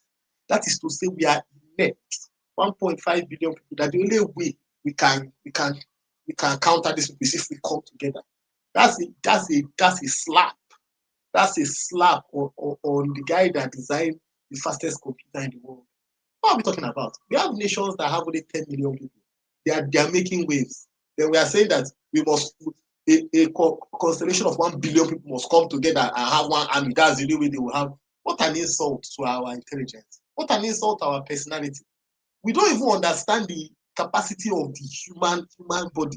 We're not the same people in the West that are coming up with churning out technological advancement, and we cannot realize that we are supposed to internalize, sit down, and come out with our own. That's what will give us respect. It's not about becoming 10 nations. It's not. The truth is that we have, unfortunately, that's the root. You see, when you stay in a particular space, your reasoning is narrowed down there. We have this ideology that, especially from the way it has Nigeria has functioned, that look, there's no other way. There's no other way. Look, if you work in the design industry, I don't give a tip. So I was in a conference, and I was in a conference, and they were telling me that it's a subsea conference. Now we're talking about the technology of subsea cables. These cables, these fiber optics, telecoms cables. But the guy that was telling us the story was telling the story that something that happened in 1970, when they laid the first telecoms cable in the UK. And the guy was telling that's the way they brought out, that's the way they designed the machine to lay that cable into the seabed. It was in a professor's house. The guy came from the industry, they had a problem, and he went with a manual. I have the manual today. He went with a manual and he told the person now is a professor. That time, the person was a professor. He said, look, we want to lay this cable inside the seabed. The guy said, no, it's not possible. That time, we didn't believe it was possible. He said, okay, but look, there's this write-up that Bell computers, back then, they were the first people that did it. There's this write-up they have done. Can you look through it? I'll give it to you. He looked through it. He said, call the man back. He said, you're crazy, but I think we can design. The guy did the design there. And today, that is the bedrock. So they gave all of us that came from that conference, they gave us that manner. That's the bedrock for which they lay cables all over the world. The point is this: these guys sit down and believe they can. Look, that same engineering that we did, the same medicine, they sit down. There's nothing like we are waiting for somebody, and no, they sit down, they try, they fail, they try, they fail, they try, keep on trying, and they get it right. And they are backed. They are backed. They believe in themselves. That is what brings about value addition. In our own context, we're not, and that is what the Chinese, that's what look, when the Chinese and all the Japanese and the people that go to the West to learn, all this institution of learning, it's not about degree certificates that many Nigerians go around, and I'm sorry to say, I met a guy, I was working, it was a place I was working in Nigeria. I met a guy that came from the UK. What did you do? Subsea engineering, masters in subsea engineering. Nothing. He didn't know anything about it. He just went there, got paper. I have this degree, I have this master's degree, and you want to show. Okay, what do you want to do with it? Nothing. I have a friend, did PhD. Okay, I told her, send me your PhD work. Let us monetize it. Let us make this thing and make money. Nothing. She told, no, don't worry. It's for the shelf. That is the way we think. You won't people when you see the people in the West that grew up here, when they go and do PhD and master, they're not thinking that thing is for the shelf. They come out when they go into the workplace. They are trying to get that thing that they've done. There's this idea I have. This is what can work out. That is what do we do? What do we think? Many of us, 90% of Nigerians that come out to come and do is for paper. Let us get paper. Okay, I don't. So why do you think we do it? You think we just do it for paper? But why don't we try to use it for something? Our side. Let me give you forefathers. Let me tell you. The way when you pass through primary school, secondary school, Nigeria university, first of all, you start having the idea of make I just pass, make I just if not make I first class or 2-1. That is, you're not really thinking about what value am I adding. What even people from secondary school, people let us just pass. I think a typical example, Nigeria goes for under 17. I always give this example. Nigeria went for under 17. There was this guy, I've forgotten which year it was, but there was this guy, Nigerian player. Nigeria won the under 17. There was this guy called Macaulay Santos. In the same under 17 tournament, Tony Kroos was there. Macaulay Santos was the highest goal scorer in that tournament, lighting up the place with fire. But guess what? 7 years down the line, Macaulay Santos was nowhere. We won the tournament too. Tony Kroos was playing for Germany. We knocked them out in the semi-final. They won bronze medal. Tony Kroos just retired. He retired as a superstar.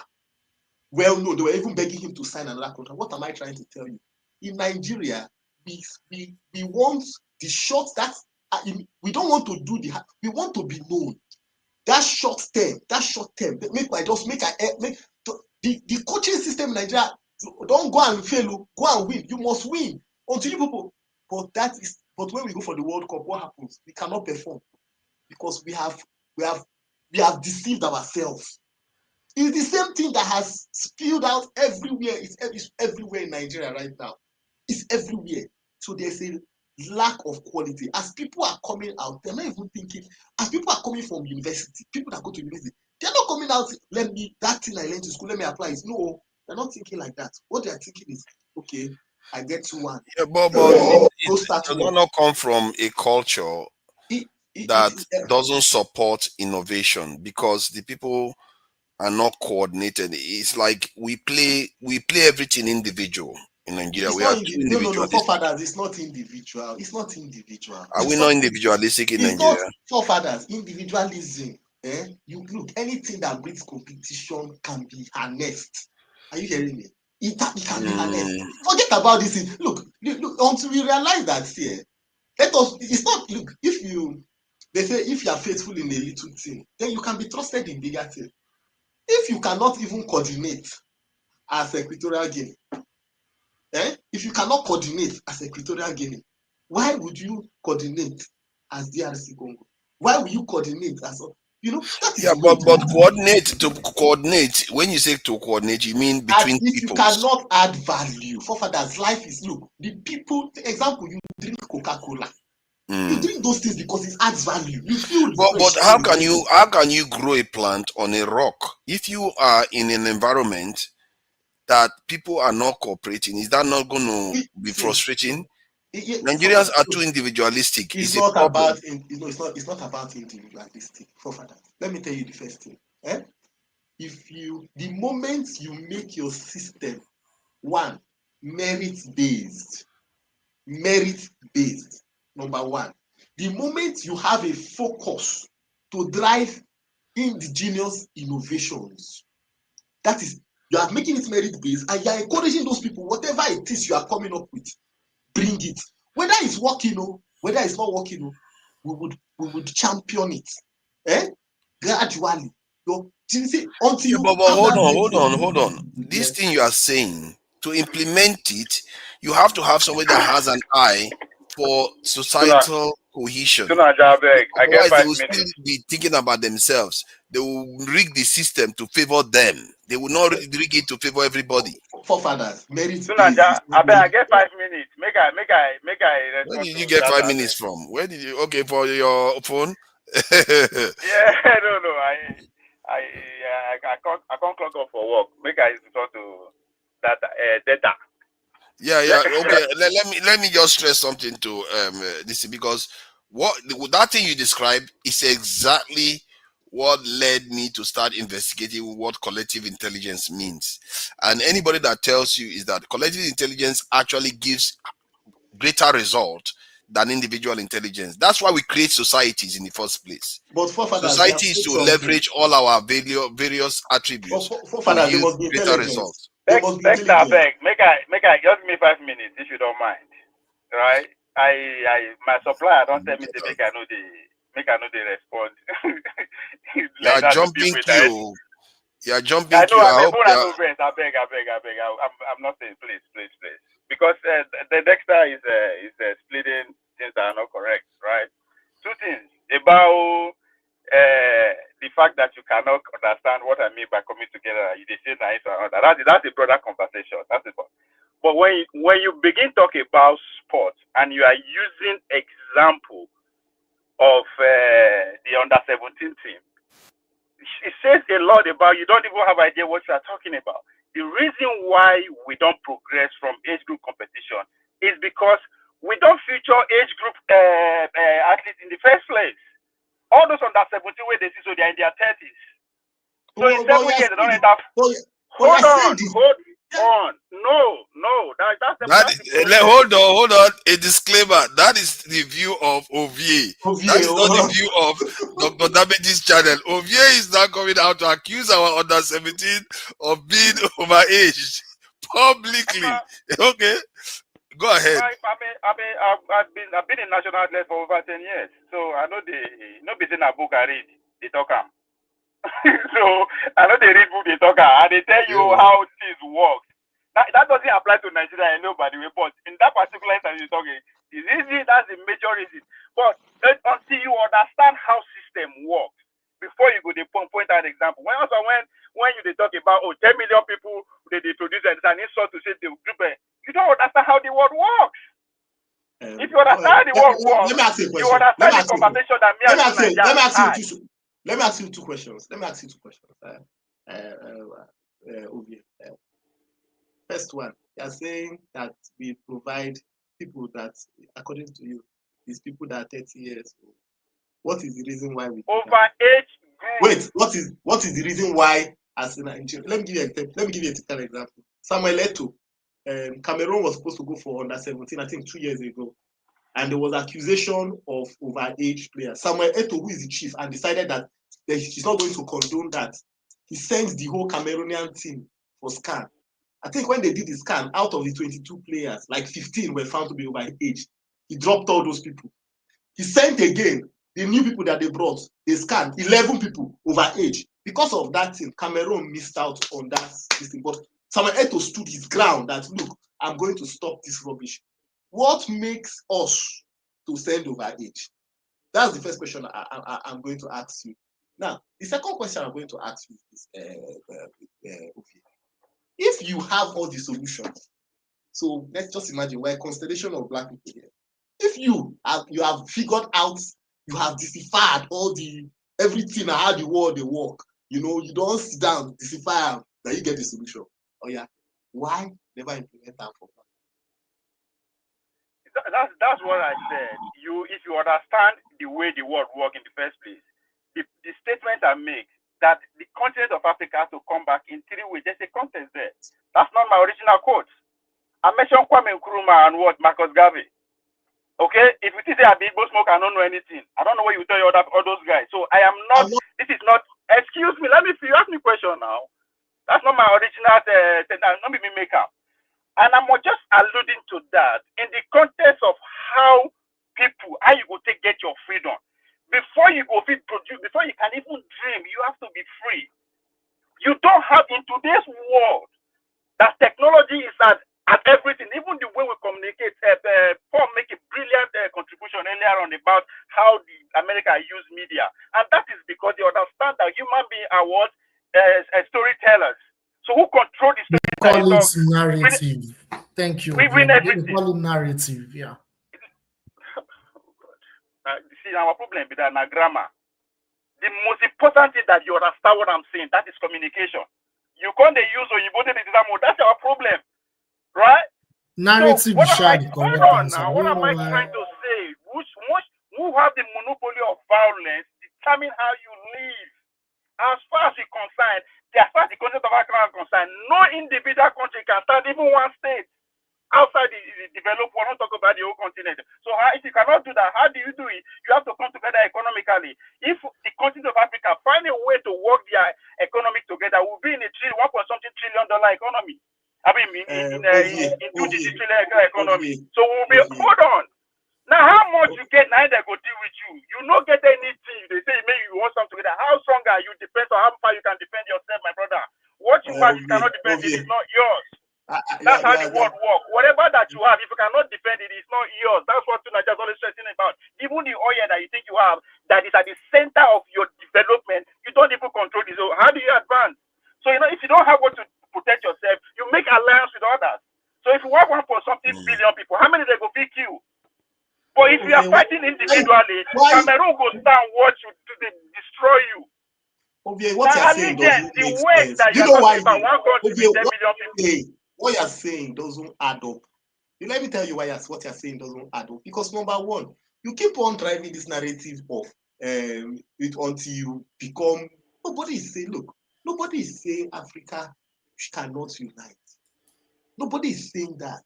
But what we must realize is that as the units as we are right now, like Tunajai was saying, collective intelligence. Nobody is saying collective intelligence is not good. It's very good, but there must be intelligence. The intelligence starts from people being intelligent. Collective intelligence don't come because people are 1.6 billion. It doesn't bring any collective intelligence. Because you are 1.6 billion. Sorry. This intelligent way they talk, it's a property. Do you know that? Intelligent. That you still have to protect it. You say, hold on.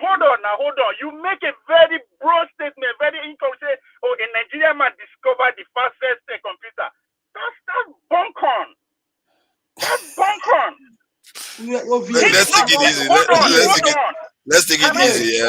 What you are saying. Let me take you there. This is why I say it's bunkon, right? Every technology that you are seeing today being paraded by Elon Musk, Zuckerberg, and all that, they are just marketers. This technology is developed by the Nigerian military, Pentagon, American military, Pentagon. Let's focus on the collective intelligence aspect so that we don't go too wide. Collective intelligence is a property. You still have to protect it. If you don't protect it, that's true. Can you protect what you don't have? An interesting point to make. What can you protect what you don't have? Can I answer you? Why do you think people they jabba? That is interesting. Hold on. Intellectual drain is at the result of what? Because you cannot protect them. There's nothing for you to put them, but that's why they are jackering. That's intellectual property that is leaving you. Okay, so how do you protect that if you don't have a good economy? Ovie, what you are saying, unfortunately, I'll tell you the truth. You have spoken very well, but somehow you have been contradicting yourself also. That be because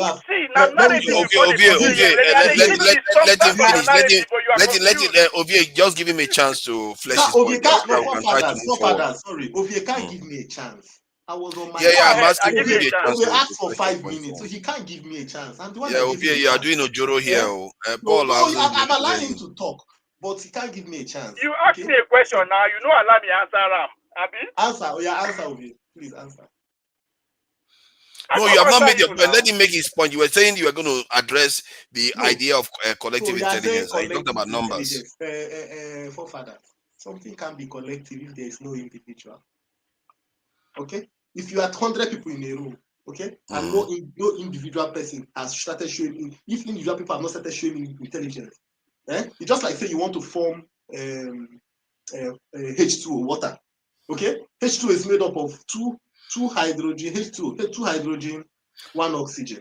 Okay? But let me simplify it for you. Let's use football that we were talking about earlier on. Okay. There's a reason why they talk about a team that plays like a team does better than a team that plays like individuals. You see that? I have experienced it myself, and that day I learned a bitter lesson. Let me just give him something I learned from a very long time ago. We were growing up. You know how Nigerians want to play football, we select people to go and play against the other side. So we selected all the big boys in the group of guys that were there. We selected all the big boys, and the younger ones, the smaller ones selected smaller people. We thought we were going to crush them. That day I watched big guys that have more experience in playing football lose to small guys that don't seem to have a lot of experience, and they defeated us roundly. Like, no matter what we did, they kept scoring, and I kept wondering, how are they doing this? What dawned on me was that they were playing like a team while we were playing like individuals. People that play like a team. It's a some of us have not spoken now. Wait, so forefathers, that is a simple example. I know. Forefathers, let me address your point. You made a good example. However, there are plethoras of examples that I can give you that debunks what I said. When I tell you collective intelligence, the key word is intelligence. Okay? The key word is not the number. The key word is intelligence. And before you become a collective intelligence, you must have individual intelligence. A football team, okay? There's a football team. That football team must have a certain level of quality. Okay? There must be certain level. A certain level, but it doesn't have to be as high as the other side. Well, no, say that level of quality, It varies. That is the intelligence. Example, let's give a typical example. Let me give first example. Real Madrid have won the most Champions League, but the last two they won. They were not the best team, like they were not considered the best collective team, but they were teams of different levels of brilliance that could change the game at any point in time. I'll give you a second example. When Barcelona had Messi, when Pep Guardiola, Luis Enrique was managing them, they were a team. See, Dexter, you have to accept that if a team plays like a team, they are more likely to win. That is a fact now. You are cherry picking. You are not listening to what I'm saying. You are cherry picking. Well, how does that apply to our conversation? If you listen to what I'm saying, you will see that I'm not. Look, when I tell you, they are saying collective intelligence. The key content is intelligence. If you don't have intelligence, you cannot have collective intelligence. If you don't have, can you protect your intelligence, though? Do you have what it takes to protect? You are talking of protecting. You need to have something first before you protect. Yeah, but even ants have a level of intelligence. Protect what? First of all, you don't even promote it. The reason why we are talking about people, Japan, you don't even promote it. Many people leave Nigeria not just because they feel insecure. Some people leave Nigeria because what they have, the country is not promoting it. They don't. Don't you think you are making it? You are going to the extreme. You are going to the extreme side to say that you have to. Dexter, let's not waffle around it. You are going to the extreme side to say that you have zero intelligence. This is about scale. You have zero. Calm down. This is about scale.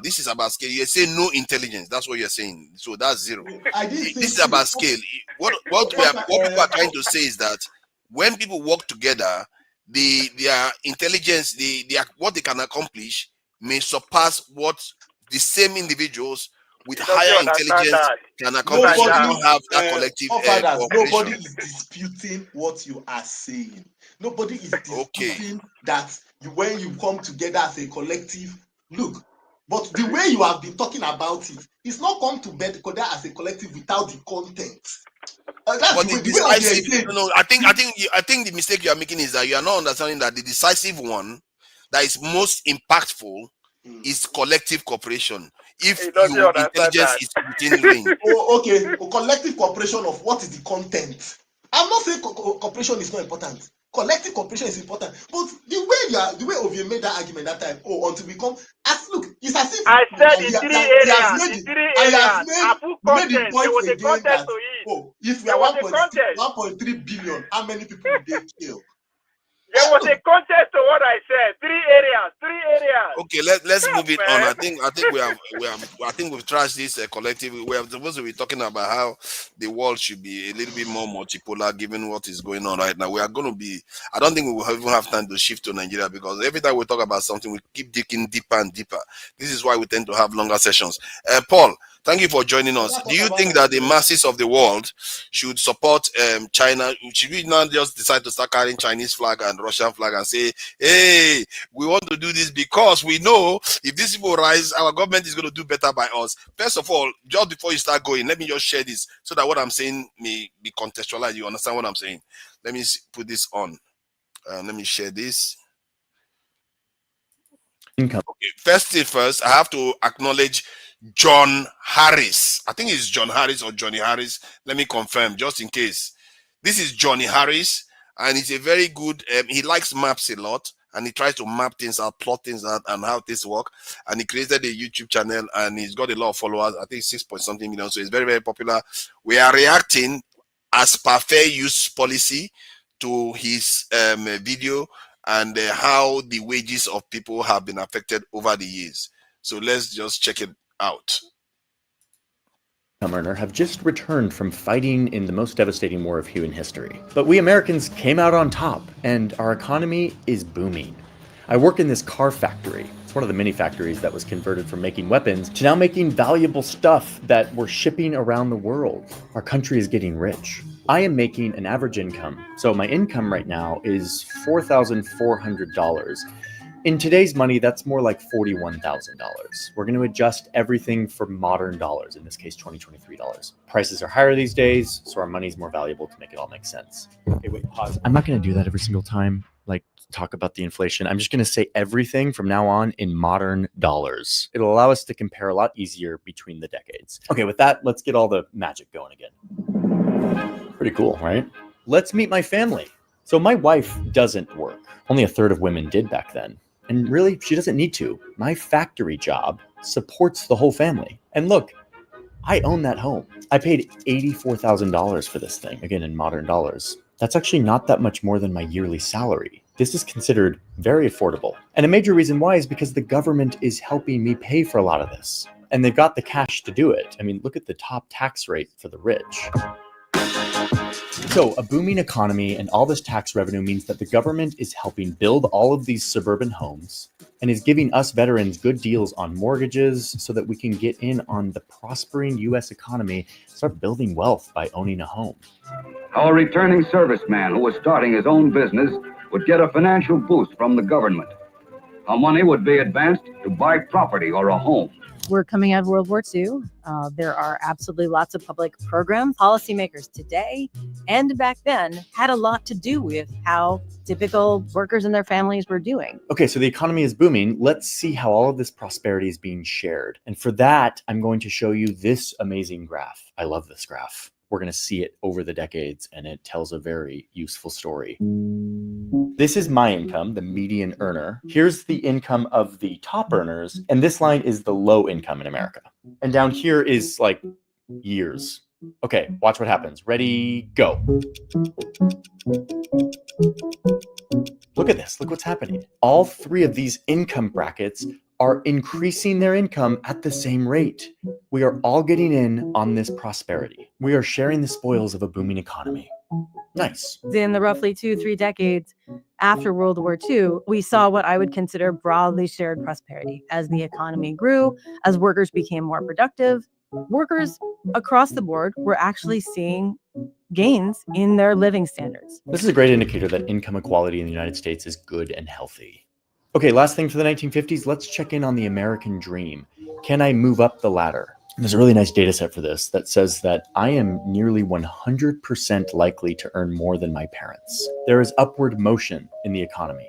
The American dream is alive, at least for me, which is an important caveat here. Women were mostly left out of this economic version of the American dream, and so were people who weren't white, like Black Americans, 10% of the population, over 1 million of whom fought in the war, but upon returning were met with these custom maps that were drawn to determine where they could and could not buy homes. They were largely left out of all of this government help that allowed me to get education and buy a home and build wealth. But if you're just looking at the numbers, the 1950s was a really good time for the median income earner. You could have a family, work in a factory, and be loaded with opportunities to move up the economic ladder, thanks to a booming economy and a bunch of government programs. So now let's move forward in time to the 1970s.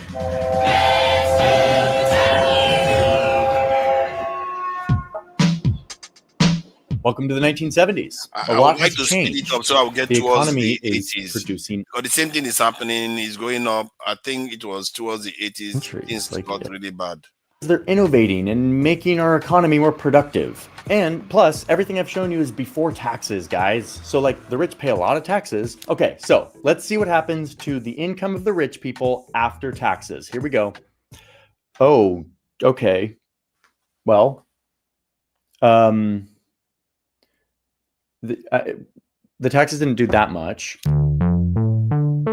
There's something going on here. The rich are getting really rich really fast. I mean, what these lines all show is that 1980 was kind of this inflection point in our economy, where the top earners kind of started to get in on most of the prosperity. And yes, there are economists who argue that inequality isn't bad for an economy. It actually spurs growth and investment into the economy. And eventually that raises all boats. It trickles down. And advocates for this way of thinking say that we shouldn't focus on inequality, but instead on poverty reduction. Okay, poverty reduction, how we doing? Poverty plummeted after World War II, but you can see that at this time, like 1980, when inequality starts to get really bad, poverty basically stays the same, goes up for a big series of years. So this is concerning, and this is my interpretation of the data. I'm sure some of you have very different interpretations, and I would love to see you down in the comments. Anyway, let's check in on the American dream. America's all about big.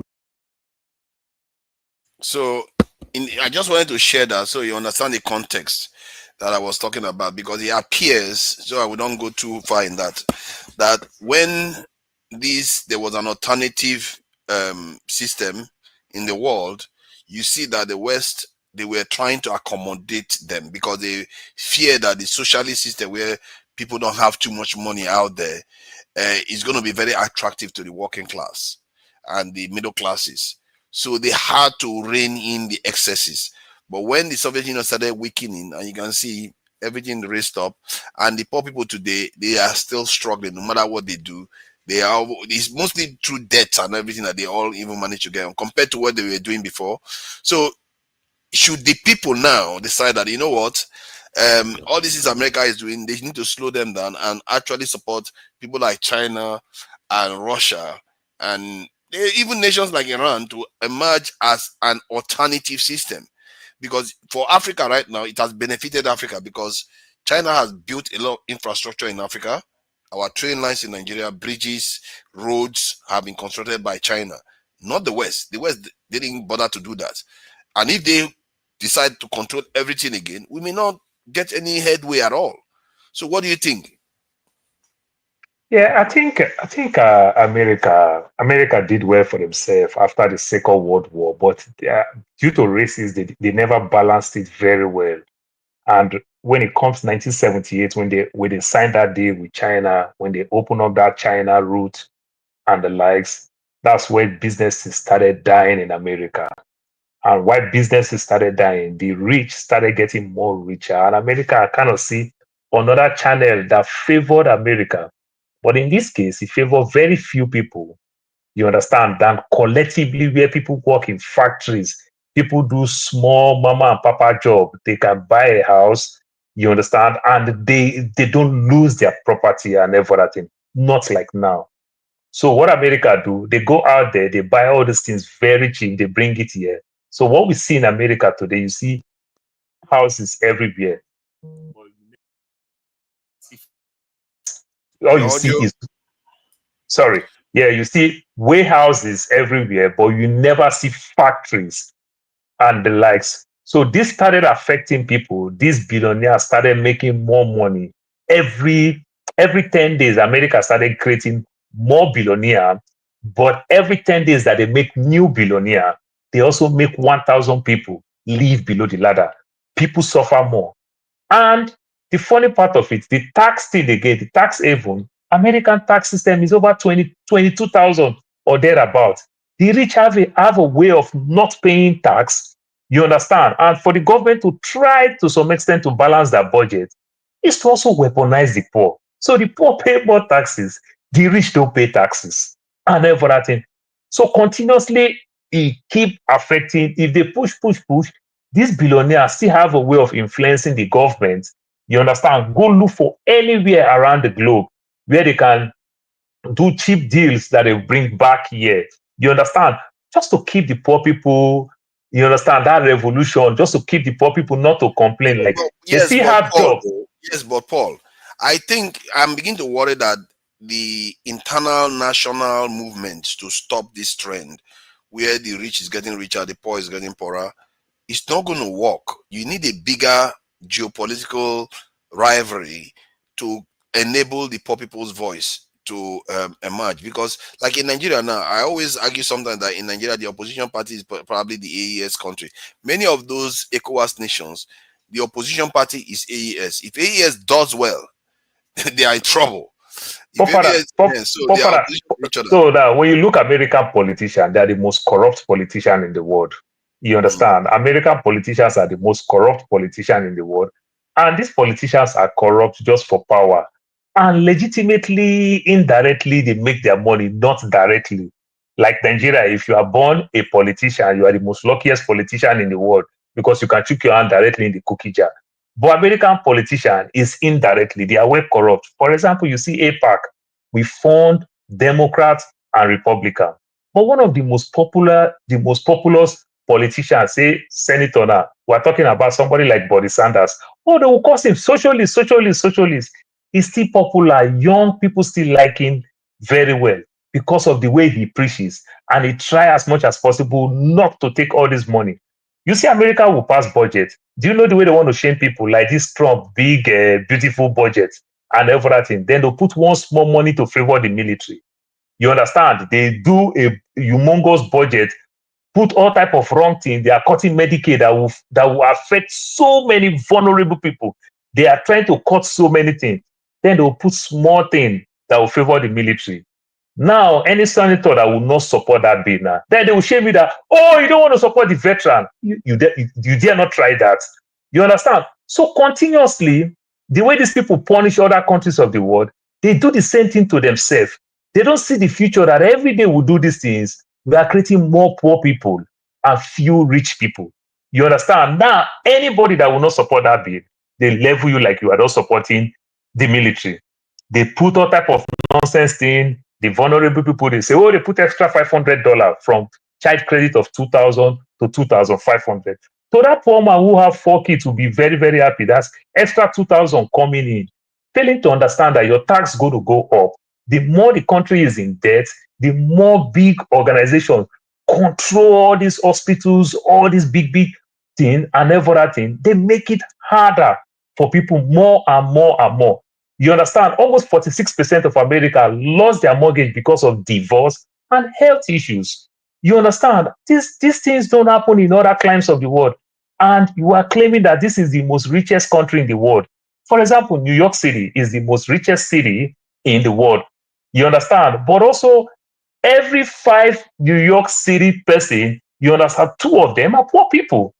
You know, so these are the things. And continuously they keep doing the thing. The thing is going to blow someday, sometime. You understand? But continuously, the guy that is contesting for mayor in New York City right now, you understand, who is born from Uganda with Asian heritage and everything. Oh, they are crying, they are shouting, oh, socialist, socialist, socialist.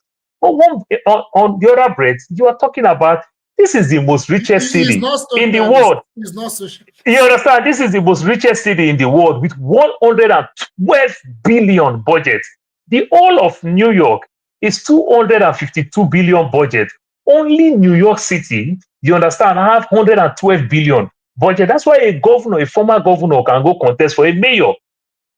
How come we have so poor people? How come this guy is saying that, oh, I will give free buses, I will help kids, you understand, and everything? They are complaining. Places like Luxembourg, the whole country, they enter free bus. And there's a way you can restructure yourself. But if they do that, it's going to affect this billionaire. You know, so that greediness like we get in Africa, every day we create more billionaires. The same day we make more poor people. That is exactly what is happening. It's going to blow up someday, sometime. American politicians are so corrupt. And it's bad that it's not corrupt like from a party to where you say, oh, Republican like business people, Republican and Democrats. So it just makes it harder. You understand? All the preach, they say, oh, this is the richest country in the world. But people don't get to benefit from these things. The things that their founding father left for them, where very poor people enjoy. Those are the things they get. Then another thing again, this funny thing where you see to get anything, you need to go through here like Nigeria, get this license, get that license. It's affecting people. Black people survive. Places like New York City. You know, black people learn plumbing, learn electrician. They make a whole lot of money. When they start making this in all this technical school, you need to get this knowledge. And these people are not well read. It's like me, he knows how to drive. But every day I go write my written test. I fail my written test. And I drive there to go do my written test. I can't even drive because I keep failing written tests. It's affecting so many people. And big corporations keep buying small things, like single family home that make America boom in the 50s, 60s, and 70s. You see the big corporation, the Fortune 500 companies, started buying everything. When Trump came into power, the first thing Trump did, he sacked the lady that is into this trade thing. He fired the lady. An organization called Invitation Homes bought over 2,000 homes during COVID. They started jacking the price of rent, single family home. Now, not like an apartment where you say, oh, 2,000 blocks. You understand? Single family home, they started buying. During COVID, the price just keep going up, What is your position on the question now? Do you support that we start pushing for China? Because that seems crazy. Oh, no. I never support what America is doing. But China themselves, the so-called China themselves, they are not ready. If I will use your word very clearly, you understand? China is just there to do trade. You understand? And to benefit from the trade and just walk away. It's a good thing, China and Russia, to some extent, they don't want to intrude into your politics. They don't want to do anything.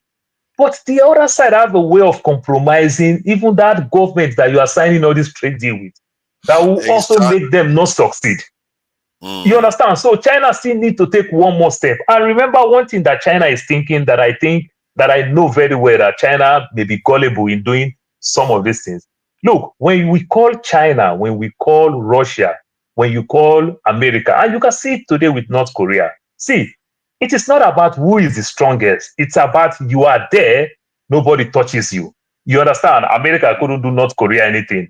You already have the nuke. You are there, nobody touches you. So China is there, nobody will touches you. If there's anything, they weaken you in terms of your economy, in terms of the trade you do. You understand? They cause confusion everywhere you do trade and everything. But nobody will touches you like the way Africa is just completely vulnerable. You understand? And Africa is vulnerable. That's where I want to support Ovie to some extent. If we can unite, where they will not use bargaining strategy, you understand, to make you look weak. Because what America do, if they find any enemy that refuses to budge and everything, they put sanctions. You understand? So how do you want to sanction the whole of Africa when you still need something from Africa? So that's another strategy. And America being world power, if I will call them world power like they call themselves, which is true, why are they joining NATO, 31 other countries? To tell you that power is important. You understand? So if America can still be joining NATO and still complain that NATO is not giving their fair share, they can still complain, which means they understand power and they know how to make use of power. But I just think Chinese get power to protect themselves, not to take that humiliation where North Korea take, that make North Korea did what they did. So the Chinese just get power to protect themselves, but they never get power to say, let us grow in unity like the global West is doing. The Chinese is still going a lonely way, and that is not good. The reason why I have to talk about NATO, the reason why America does not want to be the major contributors of NATO is because they are now prioritizing focusing on China. So they want Europe to do their dirty work against Russia. I can explain more when it's my turn. Okay, I think who is next? Is it Kandu that is next? I think he's on the call, so I think it's probably UGD. So based on what we have seen so far, I don't know whether I should be bringing it back to Nigeria, but you are a geopolitics guy. The deal that they signed with Congo and Rwanda recently, that the US signed, clearly African Union is nowhere to be seen. Nigeria, oh, forget that one. Nigeria, who knows Nigeria? Then what is it that they've signed away here? But it looks like, looking at the deal, it seems to say the right things, you know. Ask the Rwandan troops to leave Congo, ask them to absorb the militias, militant groups into the militaries, have cooperation within the border with this in Rwanda, Congo should cooperate in the borders, and basically it seems okay. But what does America get from this? Do we even know? Yeah, absolutely. I've not followed the news as much as the other news going on with the other news going on geopolitically, particularly outside of Africa. Okay. But what I can say from the little I've gotten, from the little information I've gotten about the Rwanda-Congo peace agreement with the United States, is it shows that United States wants to reinforce their control over Congo's resources. And I think now what you have is that to enforce that, make that successful, you need stability.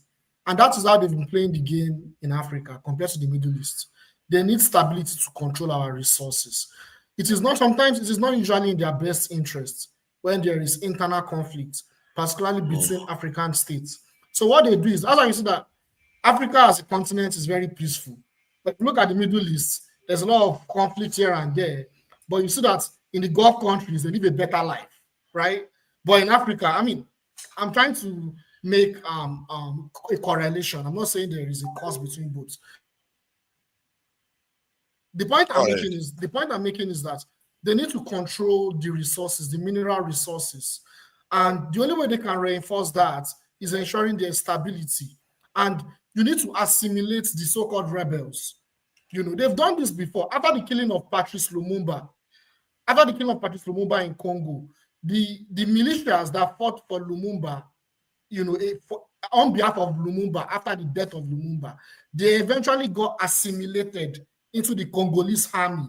In fact, some of them still run Congo today. Kabila is one example. Kabila was pro-Lumumba. You know, he fought against the American Mobutu. Eventually, that militia got assimilated into the army. So this is the game they play. It in Congo, where there is instability. America will come as the angel, will assimilate them inside. They will still be the one running things. Another example is Angola.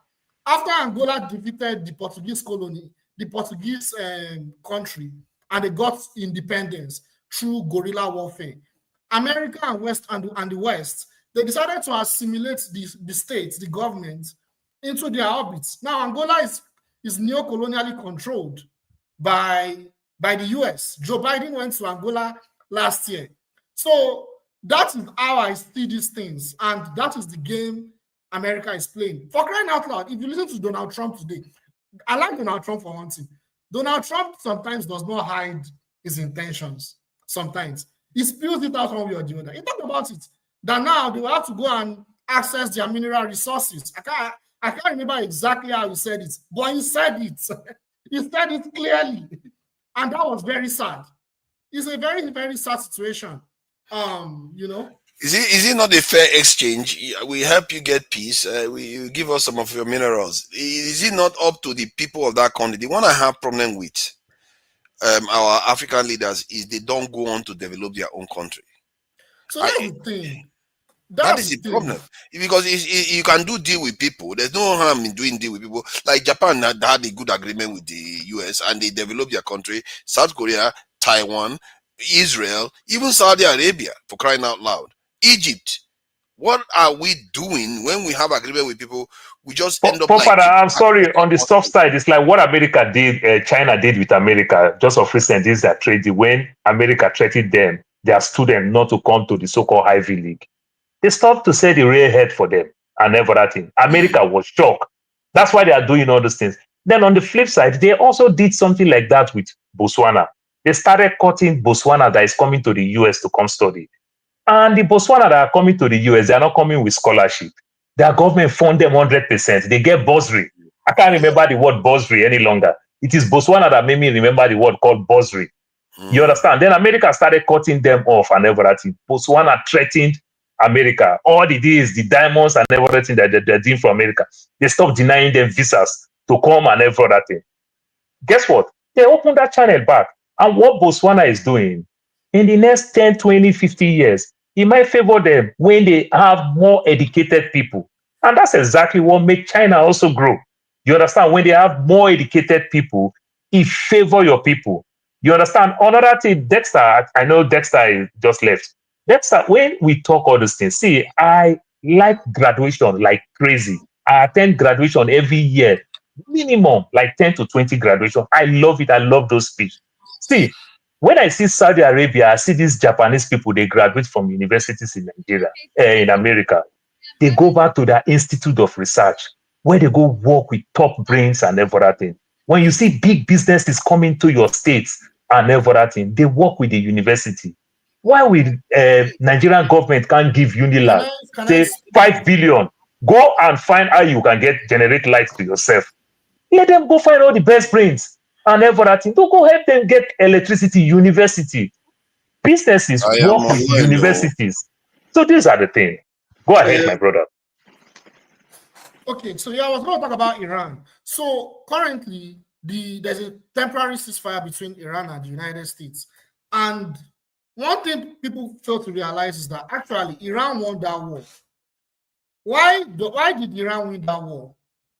there is an escalation ladder, and it was Israel and the United States that have the escalation ladder. And Iran proportionately responded to that escalation ladder. That's number one. Number two, the missions of Israel in attacking Iran, they were never accomplished, which was to cause regime change. That failed. That's number one. Number two, the second mission that failed was they were supposed to attack their nuclear reactors. That failed. Their uranium enrichments are still intact currently. What they did was, after the attack by the American B-2 bombers, or before the attack, they already carried their nuclear facilities and their uranium enrichments. They are taking it out of the site to a completely different site that is unknown. Number three, Israel, they knew they were significantly depleted when it comes to missiles and military armament. They knew that if that war continued, they had a lot to lose. So the only option would be they have to go nuclear, and they can't go nuclear right now because they don't have the narrative. So they have to initiate a temporary ceasefire and fight the war another day. That war is still going to happen. The part two is going to happen very, very soon. It's going to happen very soon. They are just re-strategizing. So that's what Jide, I like how you're talking about some things here. These things you have just said, are they your personal opinion? Because you sounded as though these are statements of fact. I'm analyzing what is going on. So these are just your personal opinions. Well, they are personal opinions. But just let him finish so we can have a crack at it. I just want to be sure. Because the way my personal opinions are obtained from experts, from knowledge, from reading, from doing research. It's not just coming to come and talk. I've said it before, I can send evidence, I can send sources. Let me continue what I'm saying. So as I was saying earlier, Iran won the narrative. Iran won the narrative because when that war started, the people of Iran rallied around their leadership, the supreme leader and the Iranian government, compared to the US after the attack on Iran. Compared to Israel, there was a lot of discontent, there was a lot of protests. So they knew that if they continued, they would lose the narrative and there could be a potential instability in Israel and even the US. So they have to stop that war. I'll give an example of the strategy they're trying to use. They did the same thing in Syria. When they were trying to cause regime change in Syria in 2015, they failed because Russia helped Syria. They helped Bashar al-Assad to protect his regime, and they lost. What now happened afterwards was that they went to re-strategize, and they went to actually use economic sanctions. They went to retrain their proxies to subsequently attack Syria at the end of last year, and eventually the regime change was successful. So what I'm saying is, Iran won that war, but right now they need to have nuclear weapons, and they need to plan with Russia and China. They need to cooperate with Russia and China for a future bigger escalation, because this is just a tip of the iceberg. A bigger escalation is coming between now and the next 5 years. But don't you think that maybe by cooperating they might prevent it? Because if the West thinks that, okay, this is a bit too much, if we take this on, it's going to be too much. My worry is that they are not cooperating will make it more likely that they will act than if they cooperate. Don't you think? Yeah, that's a good point. But if you look at Syria, don't forget that, like I said, Russia actually directly came to intervene on behalf of the Syrian government, because the Syrian government sent a request to the Russian army. They came to protect Syria. But you know what the West does, and they do it very well? They overextend their adversaries. They overextend them. They now went to overextend Russia in Ukraine. So because of that, Russia was overstretched, in addition to the economic sanctions they put on Syria. So Syria was weakened. At that moment in time, it was easy for them to use the ISIS and Al-Qaeda to go and take over Syria at the end of last year. Now, what I'm thinking they may want to do, I may be wrong, this is hypothesis, or this is speculation from Jide. What I think they may want to do is, they may want to initiate a conflict in Southeast Asia, maybe with Taiwan, where China may get overstretched in Taiwan. And at the same time, they may over-escalate in Ukraine, because don't forget, Russia is fighting in Ukraine. They may over-escalate in Ukraine, and that may now make Iran to be isolated. and that may make it easy for them to want to focus on Iran.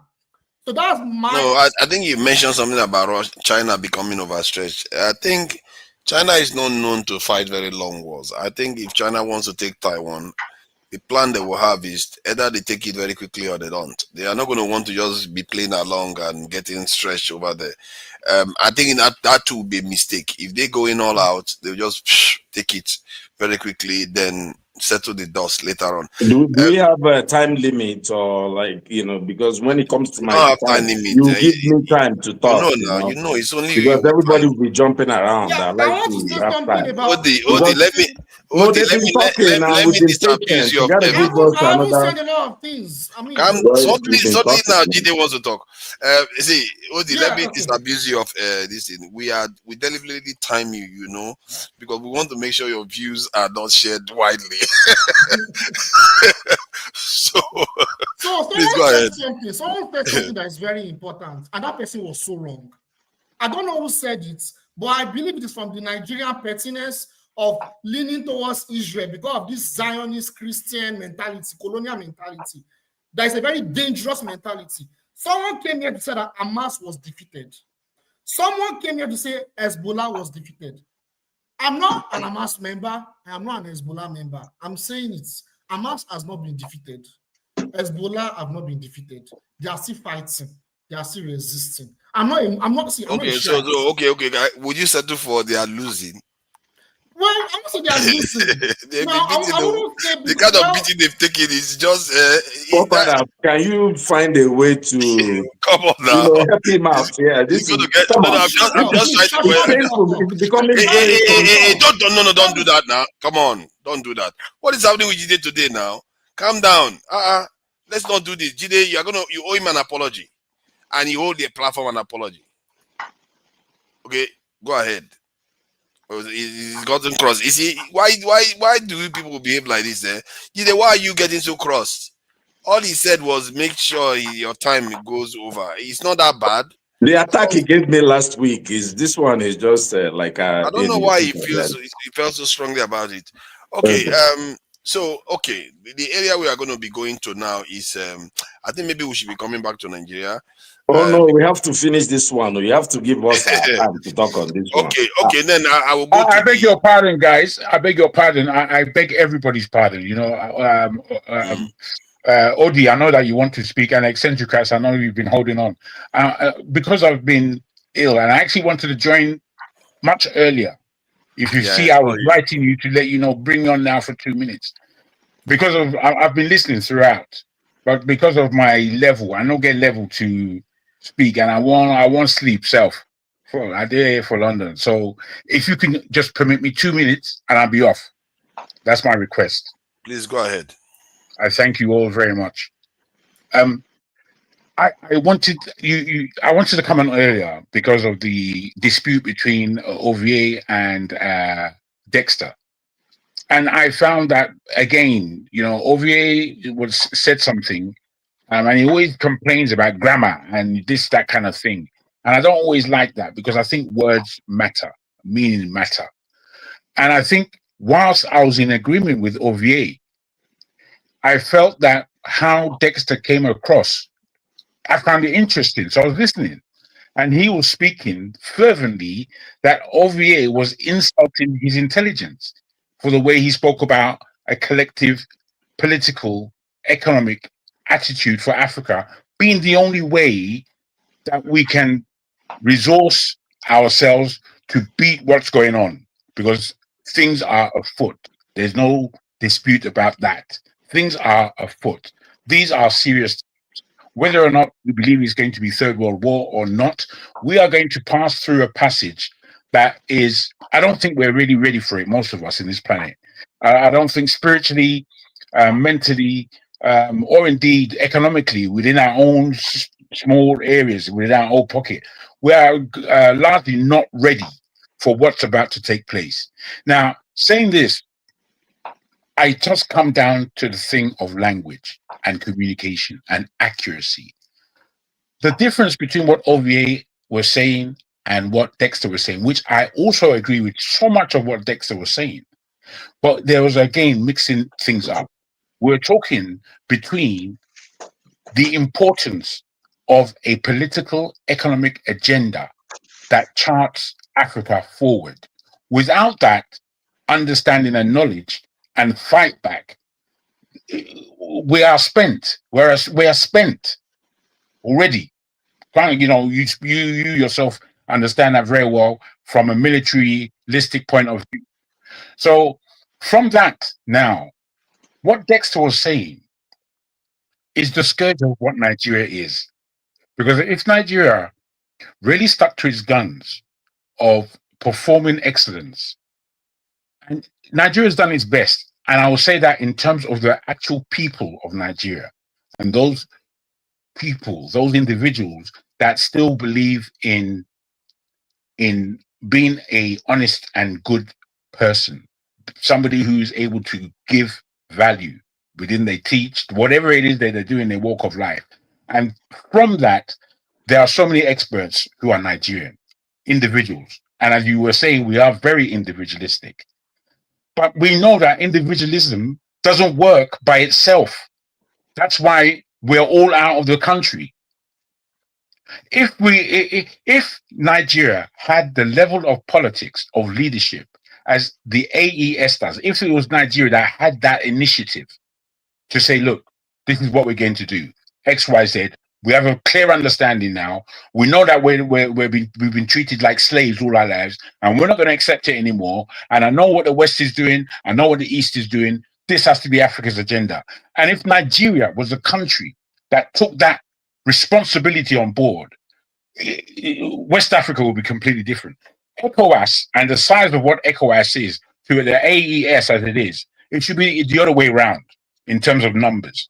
If it was the other way around in terms of numbers, and those who were part of the forward-thinking understanding of we need to bring ourselves under one roof right now. We need to work towards that. So this is what we're doing in West Africa.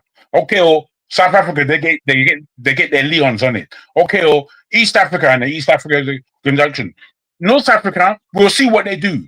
But what we are protecting is both Nigeria, very importantly, and the Congo. If we are doing that as a political agenda in the African auspices of what is intrinsic to us as a people, we'll be on the right side of history. Right now, we're just a flannel for every country in the world to wipe their balls with. Sorry to put it in such crude terms. But the way we function and the way we behave to each other, you know, on an individualistic level, on a grandeur level, sometimes there are things to be proud of, no doubt. But a lot of the times, again, because of miscommunication, I felt that there was a lot of miscommunication between the conversation between Ovie and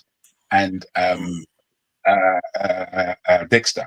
I felt that they were stuck in their ways without actually learning from each other that, okay, we're actually talking about two different things, and they conjoin. These two different things conjoin. Let's see at which level. Then we progress the conversation. You know, I felt that we spent too long in egotism, and I don't actually blame OVA for that. I think I blame Dexter more for that dispute. So I wanted to clear that up. They're talking about politics on one hand and innovation of intelligence and collective intelligence. And I'll end like this to say that the collective intelligence and the individual intelligence is very, very important. And we can see that we have it in droves. What we all have to understand is that there is no leadership to really steer this power in the correct arena.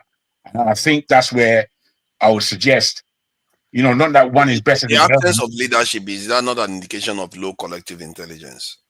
Well, you could. I would agree to that. I would agree to that. As I said, moving the conversation forward in terms of what it is that we need to be doing and thinking and strategizing for, is that we have to really appreciate that globally already we have a foundation. Actually, it's like the structure is there, it's just not put together.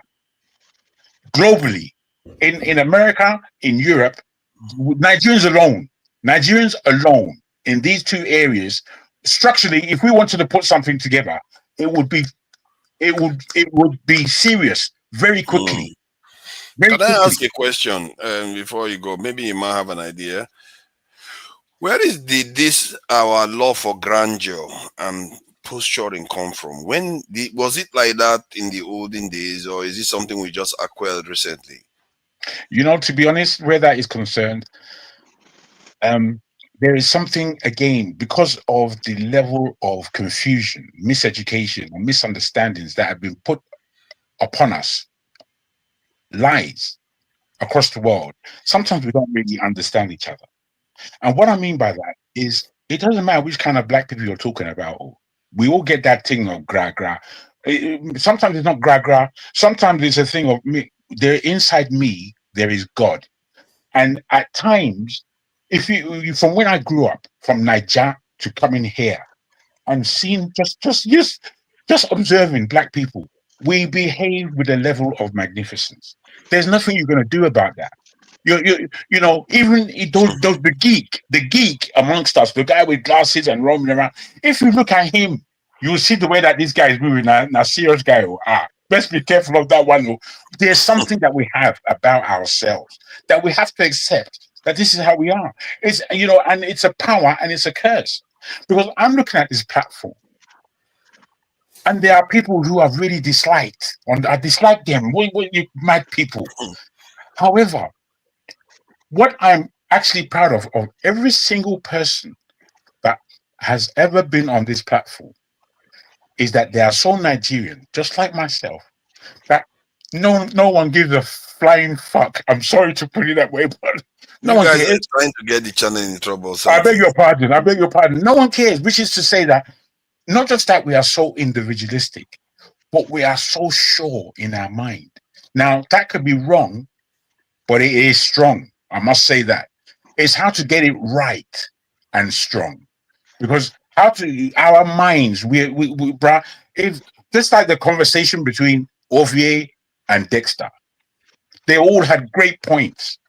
However, they were so stuck in their ego that they weren't ready to move and understand that, okay, well, we're talking, sort the argument out real quick so you move on. It was ego, speaking from my point of view, only my point of view. I know I heard what you had to say, but put it aside because one comes before the other, or something like that. Nonsense.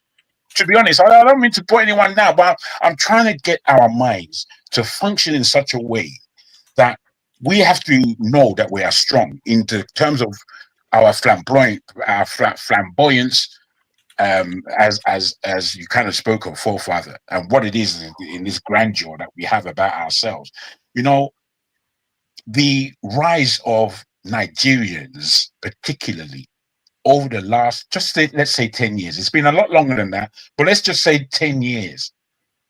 It should show all of us that we always knew that we had this kind of power inside us. It's only that the world is getting to know now. That's what's actually happening. But are we doing anything with this power? Is what I'm putting to the table here. Because if we're not, I get a little stuck, frustrated, and which is what I'm thankful for the channel at times. Even though the channel has made me very ill, I'm thankful for the channel that there are things that we discuss that we get to express. And I believe our commentary should be respected, no doubt, or should be disrespected, because we Niger people, if they talk nonsense, we go to disrespect them now. The thing is that we need to show a level of respect, especially for the intellect that certain people have, so that we are encouraged for that very collective intelligence that you speak of. I thank you all. Thank you. I'm sorry to hear that the channel has contributed to your being unwell. No, not in terms of my unwellness now. No, not in terms of that. I mean, mentally, aggressive and sick and pissed off kind of thing, more than my own. I think I won't blame that on the channel. At least he didn't say rubbish today. It's always the copyrighted word that you copyrighted. Well, to be honest, I've been enjoying, and a lot of times too, I must comment that a lot of times I look at all the other shows that go on, and I was privy to see last week's show when the ladies kind of bumped you off, and it was disgusting. And I spoke about it, and I heard you trying to make trouble on the other side there, which was very interesting because it must have pissed you off. The thing is, it still stands, I must say, forefathers. As much as you and I have had our issues, you know, the way you've even come on, you're exuding a level of confidence and authority over the show, and you are still the best of the hosts on this show, the best, and sometimes shows can be boring, but never with yourself. Shows can be boring on the other. I will have to put it like, me, man. I say as I see it. I'm not saying this to blow your head up, not at all. It's really to understand that the progression of the show is heavy on your shoulders. I thank you again. Thank you for that. And I really appreciate it. And thank you for your patience, OG. I know you wanted to say something. Yes, indeed. And just to let you know, we have 10 minutes left. Not a lot of people have a chance to say something. OD, like the conspiracy has always been, we want to silence you, and we shall succeed. So, but OD, what let's try to go through everybody as quickly as possible. Thank you, OD, for giving me that time. Thank you very much, sir. No worries, man. It's nice to see everybody again. Look, many times I try to come on this show, especially when Forefathers is in with his gang, to express a completely different opinion, because it's sounding mostly like an anti-West show. It's like a pro-Chinese, Iranian, Russian, and in as much as I have many qualms with the West, but I just want to put a different point of view. And, people who know me privately, I complain a lot about the West. But, one thing that I've done is to study history. History is a revolving door. You're up today, you're down tomorrow. We've got a lot of things to complain about. I did look at the Congo Rwanda deal, because this is what is important to me, Africa, right? Everybody knows that Congo, based on minerals, kind of the richest place in the world, right? But they've not been able to do anything, these guys. They've just been bogged down by wars. They were murdered by King Leopold, 10 million people. We say, oh, Hitler killed 5 million Jews. This guy murdered 10 million people in Africa. And nobody, he still has statues in Europe. Nobody is, he's talking about the father of Hitler. There's still Germans in Africa who own, I was in Namibia today, 0.4% of the population owns about 50% of the land. 70% of the arable land, 70.4, not even up to 1%. And these are the things that we need to, maybe one day, Forefather, take up Namibia, because Namibia is a crack case. It's a complete, these people need to be exposed. We in Africa, because we spend all our time talking about all this, what's going on in the Middle East, I think it's important for us to be contemporary. But Africans need to talk about what's going on in Southern Africa. And most of those guys, their population are so small, they are just happy with the little they are getting. And they're being essentially enslaved up to today. That's why if you look at what we have, we're being subjugated, right? But I think we're still better off than them. I think, there's something Jagun was talking about, about our character. Whether you like it or not, there's something we have, some confidence, some idea of freedom that I can say whatever the hell I want to say. Imagine all of us most of us here live in the West, but we're speaking against, many of us are speaking against the West vehemently. Look at what forefathers said. Is it time? Your question, your summary was, is it time to support China, Iran, and Russia against the West? But you live in the West. You don't live in Russia, you don't live in China, you don't live in Iran. I'm sure you never want to live in any of those places. But somehow you believe that what you don't have is better than what you have. And this is, I think you are not understanding what I'm saying. What the reason why I said that was because, one, when you have a multipolar world, the masses and the poorer people in the West tend to do better off, because where the elites, for some reason, they try to compete with the other side, because if their people are not behind them, they will not succeed against the other people. You see what I mean? Like, if you look at in the 60s, 50s, 60s, 70s, the wages of the poorer people in America was a lot higher. Then later on, then the rich started getting richer and richer and richer. As a matter of fact, it correlates with the fall of the Soviet Union, and their wages have not risen till date. okay, so I get that point, and that was already my other point that I was going to speak about, but you're bringing it forward. You know, you played a video. I know that guy. I watch him. He has a little bit of an agenda. You know, it was a 7-day. I'm sorry. How many minutes do we have? Yeah, we don't have a lot of time. You touched the line. And this is why I was saying this. Okay, we don't You have a lot allow of those time. guys to talk and talk. Whenever I start to talk, I was here when you guys came in. You and Jago. I was here. Sooner or later, we always run out of time because there's many people to speak. Yeah, well, anyway, I'm going to just try to what do you think I'm doing here? Like wasting my time? Okay, Odi, try to round up Let in me 2 summarize. minutes, and Syndicats go for 3 minutes. This in the Kandu goes for 3 minutes. I'm going to try to summarize. So you played a video about Americans, old forefathers living in the UK, worried about poor Americans. How does he help the man in Ajegunle or in Benin City? It has nothing to do with that. No, because no. Let me just finish now. I will let you finish. The point I'm making is that even during that period, because you also said, how does it affect somebody in Ajegunle? During that period, that's when China broke out of their control, India broke out of their control, North Korea broke out of their control. It might give us an opportunity to break out of the control of the people that are controlling our countries now. Okay, so anyway, you know, just going back 2,000 years ago, Egypt provided grains to the Roman Empire. That was their job. There's always, I know you want to break up everybody to pieces. Usually people fight to get control, and the person that gets control fits this empire.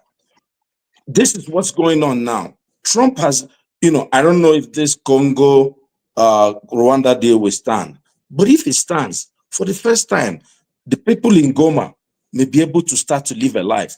The Europeans have pillaged, by their proxies, pillaged the Chinese.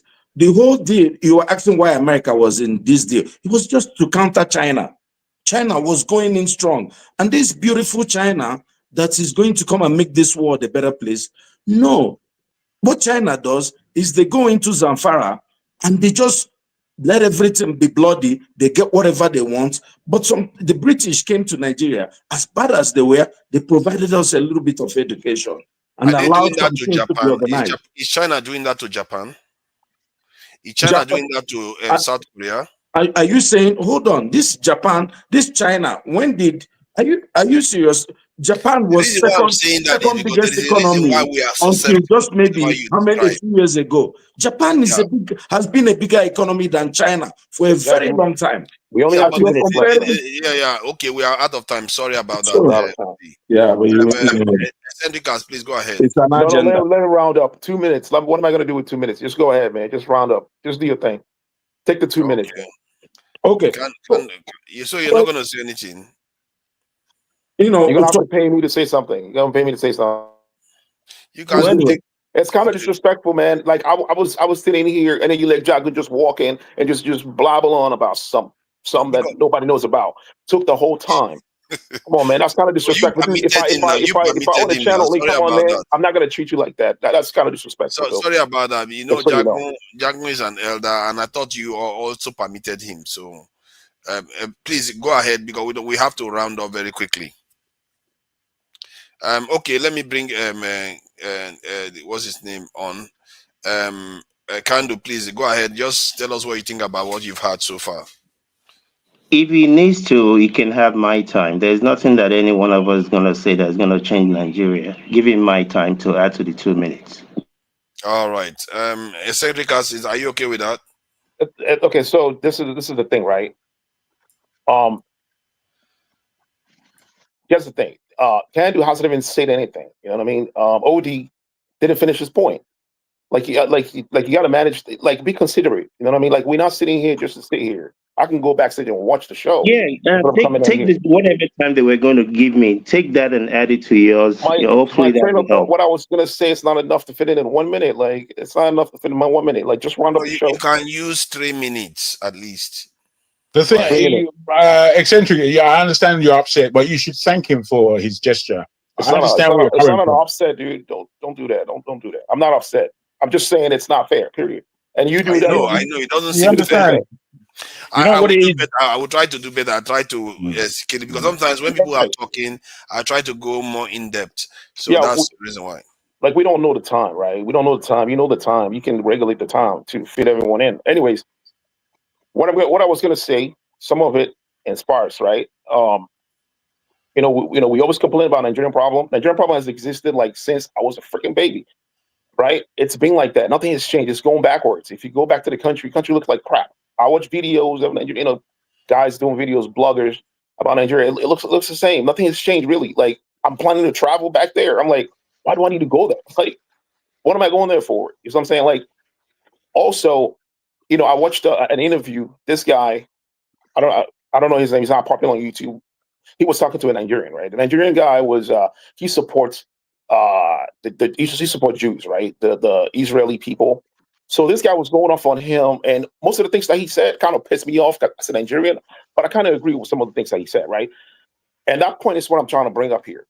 Most of us in the diaspora, right, that lives in a foreign country and everything, we have a role to play in the state of the country. Like, we're not just going to stay back and go, oh, Nigeria's messed up, blah, blah, blah, blah, messed up. You know what I'm saying? Like, we have a role to play. Like, all of us, every single one of us have a role to play. Like, we can actually influence the government. In government policy, we can unite together and influence the government's policy. Like, I was thinking, hey, like a state like about someone posted a picture of the governor doing stuff, and I was like, if he's willing to do projects, why don't he do a project that's like a green project, build like bike lanes, have a green agenda, build trees, plant trees to because a lot of people use generators. You know what I mean? To generate electricity. He can build a solar farm. These are ideas that can be shared to these leaders. Sometimes they are so busy, right? They're so busy, even like the staffers that work with them don't even know these ideas. Like, these are the things that we could do. We can do for them, right? We can share these ideas and go, hey, look, do this. You know what I mean? Like, focus on this type of agenda. There's a purpose. There's a reason for it. It has to have a purpose, right? If you build a green economy, it helps with the health of the people. Like, people in most of the cities in Nigeria are dying younger because of the air pollution and all that. And also for us in the diaspora, most of us, when we want to invest in Nigeria, we thinking about investing to make money, to extract from the country. We always thinking about extraction, building the businesses and overpricing, building clubs, overcharging people. Why don't we just do charity works? You know what I'm saying? Like, freaking $60 is 100,000 naira. You know what I'm saying? Like, we can do a charity. Like I mentioned here earlier, we can. I wrote I went in and wrote I wrote a freaking business plan, wrote an objective, wrote the scopes and everything on how to do, how to do a STEM program. We can do STEM program for all, for every city. Use it to encourage the kids to pursue science. And you know that when kids pursue science in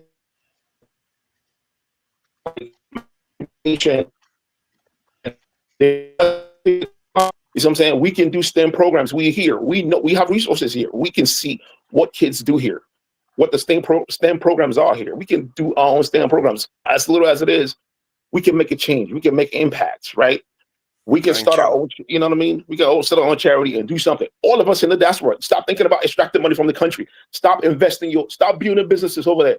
Start building clubs over there. Nigerians don't need clubs. They don't need any more clubs. They don't need any more places where you can sell your junks and your cars. Do charity work. Yeah, help the people over there. That's what we need to do. Thank you, Sendicas. So let me thank all the people that came in, all the panelists, Lost Trust panelists, and you know, I really appreciate you people. Nobody said anything that was outside. You know, we didn't even have to check any facts. It shows the quality of the conversations that we are having here.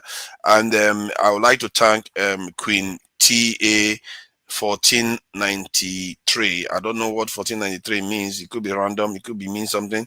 Thank you for coming in. OCFV3PE. Thank you for coming in. Madam Luke, if it does, it's the Madam Luke that we know. Yeah, it's all right. Thank you for coming in. 2590. I don't know well, what is all these numbers they have at the end of their names? Are there many? Okay, there are probably a lot of looks out there. Thank you for coming in. Fosa, even Fosa has got a number at the end of his name now. What is going on? Fosa, thank you for coming in. Your name 2530. What does that mean? Am I missing something here? Everybody seems to have a number behind the name. Or you people fake people or just creating an account and they say that John, another one with number at the end of their names. What is going on these days? Thank you for joining us. Who else is there? Okay, Tato. Tato is the only one that hasn't got any number at the end of his name now, or her name. All Our Politics was here. Thank you for joining us. He was also on the panel. I appreciate you. And I'm not going to be able to name everybody. A for Real is also there. Ibo, Ilubo. Thank you for joining us. And you know, next time, you know, this is a bit too late now. Destiny Biosa, I think, thank you. I see you there too. I think you've added another number to the end of your name too. I don't know what is going on. Whether it's YouTube that is winning it. There is also the fact that nobody contributed. You see, they are waiting for Kolata to come and contribute. Kolata that is supposed to be enemy of the channel, it seems to be the one that is contributing. But it's all right. Maybe next time you guys will do the same. And I really appreciate all of you for coming on. And I thank you for all joining us. I know I didn't give everybody equal time. Sometimes I like to go in there because I'm used to having longer sessions. And I'm trying to compress it. So sooner or later, I'll be asking sharp questions so I will get through everybody as soon as quickly as possible. So thank you all, gentlemen, for coming in. Until next time, I will play us out with a short song displaying some of the rich cultures of the country and the land we come from. Thank you.